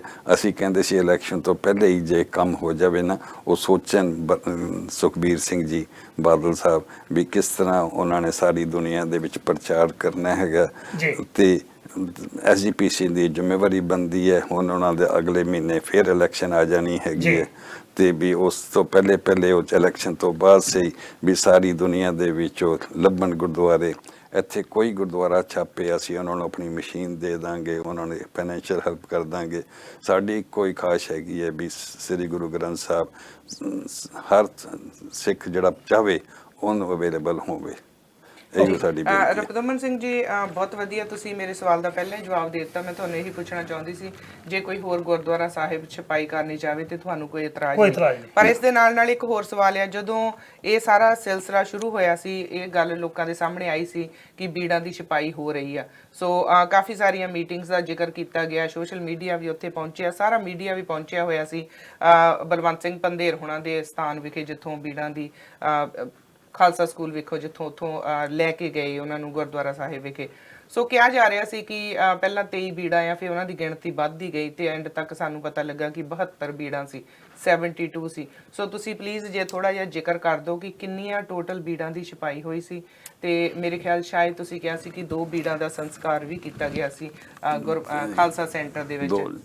ਸੋ ਜੇ ਥੋੜਾ ਜਿਹਾ ਉਹ ਕਲੀਅਰ ਕਰ ਦਿਓ, ਕਿਉਂਕਿ ਲੋਕੀ ਹਾਲੇ ਵੀ ਪੁੱਛਦੇ ਆ ਕਿ ਅਸਲ ਦੇ ਵਿੱਚ ਕਿੰਨੀਆਂ ਬੀੜਾਂ ਛਾਪੀਆਂ ਗਈਆਂ ਸੀ, ਕੁੱਲ ਕਿੰਨੀਆਂ ਸੀ, ਕਿੰਨੀਆਂ ਗੁਰਦੁਆਰਾ ਸਾਹਿਬ ਚਲੀ ਗਈਆਂ, ਕਿੰਨੀਆਂ ਕਿੱਥੇ ਚਲੀ ਗਈਆਂ। ਗੁਰਦੁਆਰਾ ਸਾਹਿਬ ਵੱਲੋਂ ਕਿਹਾ ਜਾ ਸੀ ਕਿ 23 ਬਾਹਰ ਚਲੇ ਗਈਆਂ ਸੰਗਤਾਂ ਵਿੱਚ। ਸੋ ਮੈਂ ਚਾਹੂੰਗੀ ਕਿ ਜੇ ਤੁਸੀਂ ਇਹ ਸਪਸ਼ਟ ਕਰ ਦਿਓ ਤੇ ਸਾਡੇ ਲਈ ਬੜਾ ਵਧੀਆ ਰਹੂਗਾ। ਅਕਸਰ ਲੋਕੀ ਪੁੱਛਦੇ ਰਹਿੰਦੇ ਇਹੋ ਜਿਹੇ ਸਵਾਲ। ਜੀ, ਐਗਜ਼ੈਕਟ ਨੰਬਰ ਮੈਨੂੰ ਇਸ ਵਿੱਚ ਚੇਤੇ ਨਹੀਂ ਹੈਗਾ, ਪਰ ਜਦੋਂ ਸਾਡੀ ਉਹਨਾਂ ਨਾਲ ਮੀਟਿੰਗ ਹੁੰਦੀ ਸੀਗੀ ਨਾਲ ਦੀ ਨਾਲ ਛਪਦੀਆਂ ਸੀਗੀਆਂ। ਓਕੇ, 1 ਅਗਸਤ ਤੱਕ ਛਪਦੀਆਂ ਸੀਗੀਆਂ। 1 ਅਗਸਤ 1 ਅਗਸਤ ਤੱਕ ਛਪਦੀਆਂ ਸੀਗੀਆਂ ਜਾਂ 2 ਅਗਸਤ ਤੱਕ, ਮਤਲਬ ਜਦੋਂ ਵੀ ਸੀਗਾ 1 ਅਗਸਤ ਤੱਕ ਸੀਗਾ। 31 ਜੁਲਾਈ ਮਤਲਬ ਤੋਂ ਅਸੀਂ ਉਹਨੂੰ ਬੰਦੇ ਨੂੰ ਕਿਹਾ ਸੀਗਾ, ਪਰ ਕੁਝ ਪ੍ਰੋਸੈਸ ਹੁੰਦਾ ਹੈ ਵੀ ਉਹ ਕੰਪਲੀਟ ਕਰਨਾ ਹੁੰਦਾ ਹੈ ਵੀ ਜਿਵੇਂ ਕਿ ਕੁਝ ਛਪ ਗਈਆਂ ਨੇ, ਫਿਰ ਉਹਨਾਂ ਨੂੰ 1-2 ਦਿਨ ਲੱਗਣੇ ਨੇ ਉਹ ਕੀ ਬਾਈਂਡਿੰਗ ਕਰਨ ਵਾਸਤੇ, ਉਹ ਕਰਨ ਵਾਸਤੇ, ਤੇ ਉਸ ਅਸੀਂ ਖਤਮ ਕਰਤਾ ਸੀਗਾ।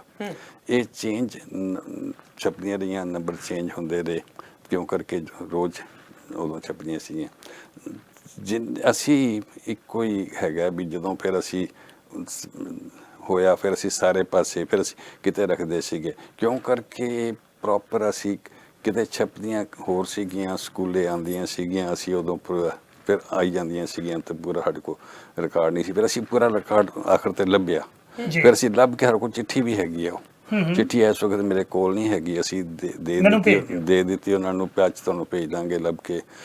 ਸੋ ਇਹ ਸਵਾਲ ਨਹੀਂ ਸੀਗਾ ਵੀ, ਸਵਾਲ ਇੱਕੋ ਹੀ ਹੈਗਾ ਕਿ ਜਿੰਨੀਆਂ ਵੀ ਦੇ ਦਿੱਤੀਆਂ ਵੀ ਹੁਣ ਇਸ ਵਕਤ ਲੋਕੀ ਸੰਗਤਾਂ ਹੋਰ ਮੰਗ ਰਹੀਆਂ ਨੇ ਗੁਰੂ ਗ੍ਰੰਥ ਸਾਹਿਬ, ਅਵੇਲੇਬਲ ਨਹੀਂ ਹੈਗੇ, ਕੋਈ ਦੇਣਾ ਨਹੀਂ ਚਾਹੁੰਦਾ, ਕਿਸੇ ਕੋਲ ਹੈਗੇ ਨਹੀਂ, ਉੱਥੇ ਉਹ ਪਏ ਹੋਏ ਨੇ।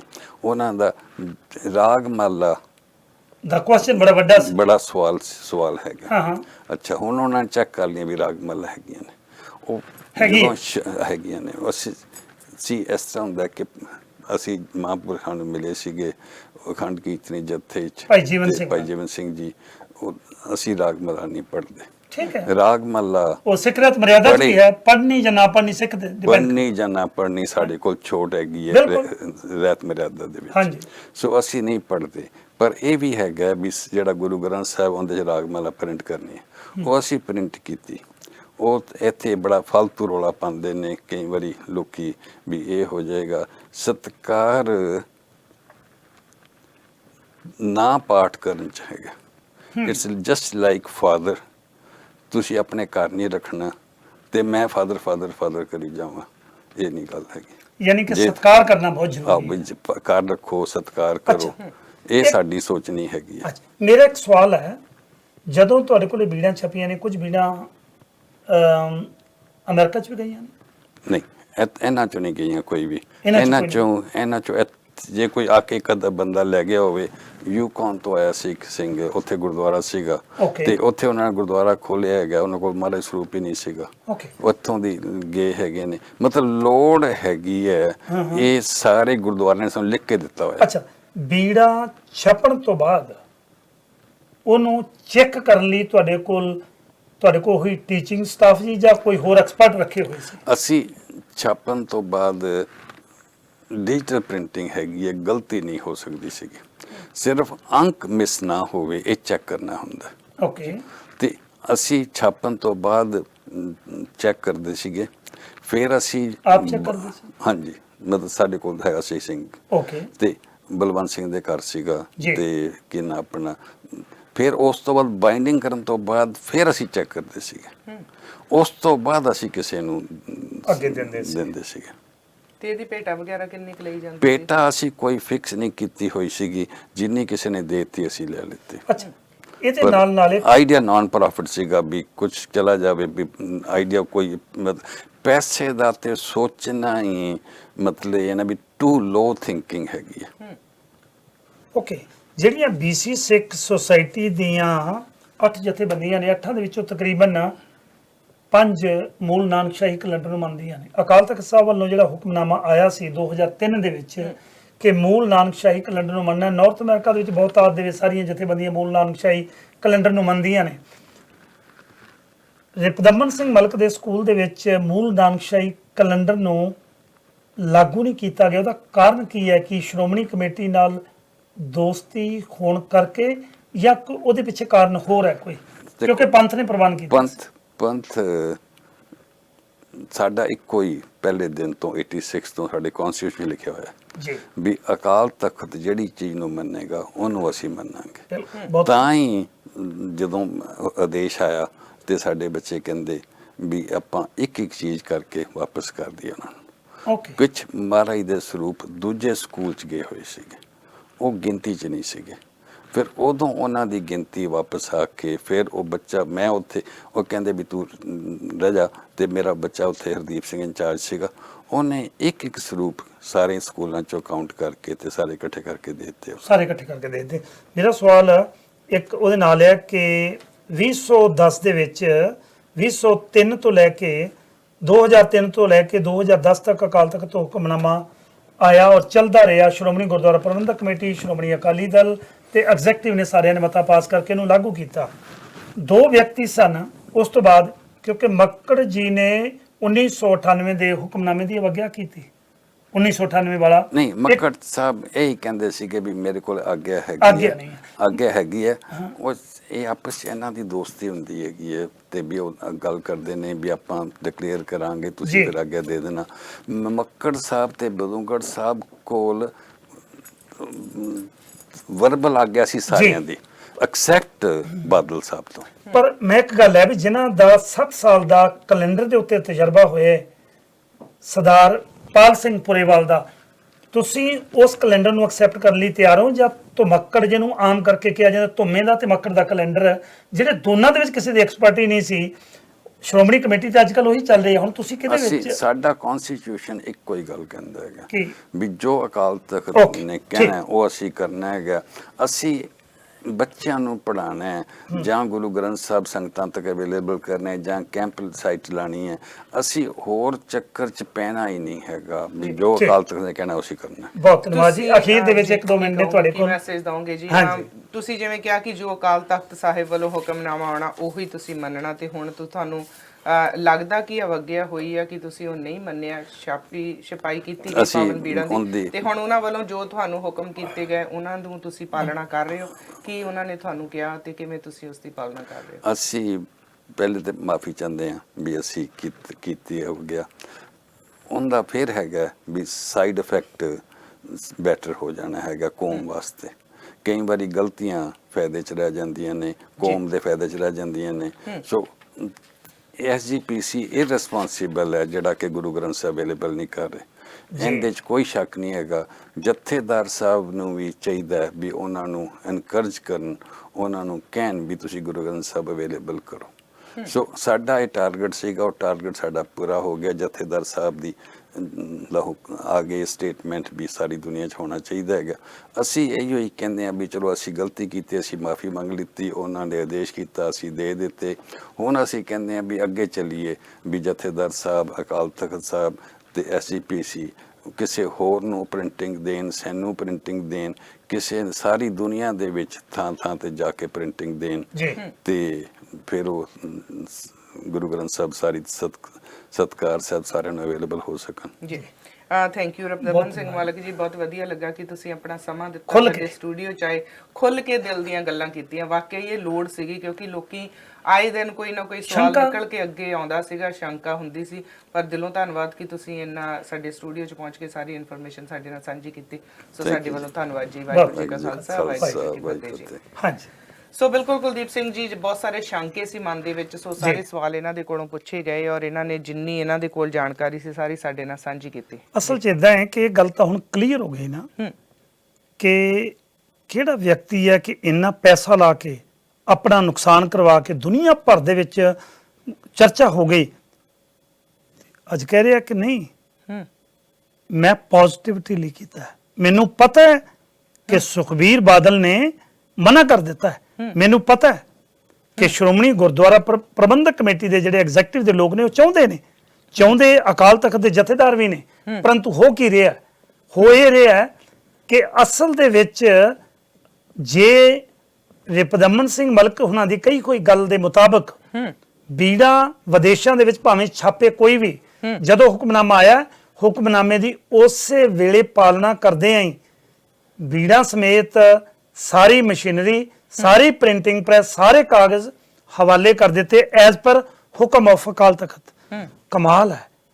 ਇੰਨਾ ਨੁਕਸਾਨ ਹੋਣ ਦੇ ਬਾਵਜੂਦ ਪੋਜ਼ਿਟਿਵਿਟੀ ਇਹ ਹੈ ਕਿ ਬੀੜਾ ਕੋਈ ਮਰਜ਼ੀ ਛਾਪੇ, ਘੱਟੋ ਘੱਟ ਬੀੜਾ ਇੱਥੇ ਉਪਲਬਧ ਹੋਣ ਤਾਂ ਜੋ ਸਾਡੀ ਜਿਹੜੀ ਨੈਕਸਟ ਜਨਰੇਸ਼ਨ ਹੈ ਉਹ ਸ਼੍ਰੀ ਗੁਰੂ ਗ੍ਰੰਥ ਸਾਹਿਬ ਨਾਲ ਜੁੜ ਸਕੇ। ਮੇਰਾ ਖਿਆਲ ਹੈ ਅੱਜ ਦੀ ਇਸ ਵਿਸ਼ੇਸ਼ ਗੱਲਬਾਤ ਦੇ ਵਿੱਚ ਤੁਸੀਂ ਬਹੁਤ ਚੀਜ਼ਾਂ ਤੁਹਾਨੂੰ ਸਿੱਖਣ ਨੂੰ ਮਿਲੀਆਂ ਨੇ।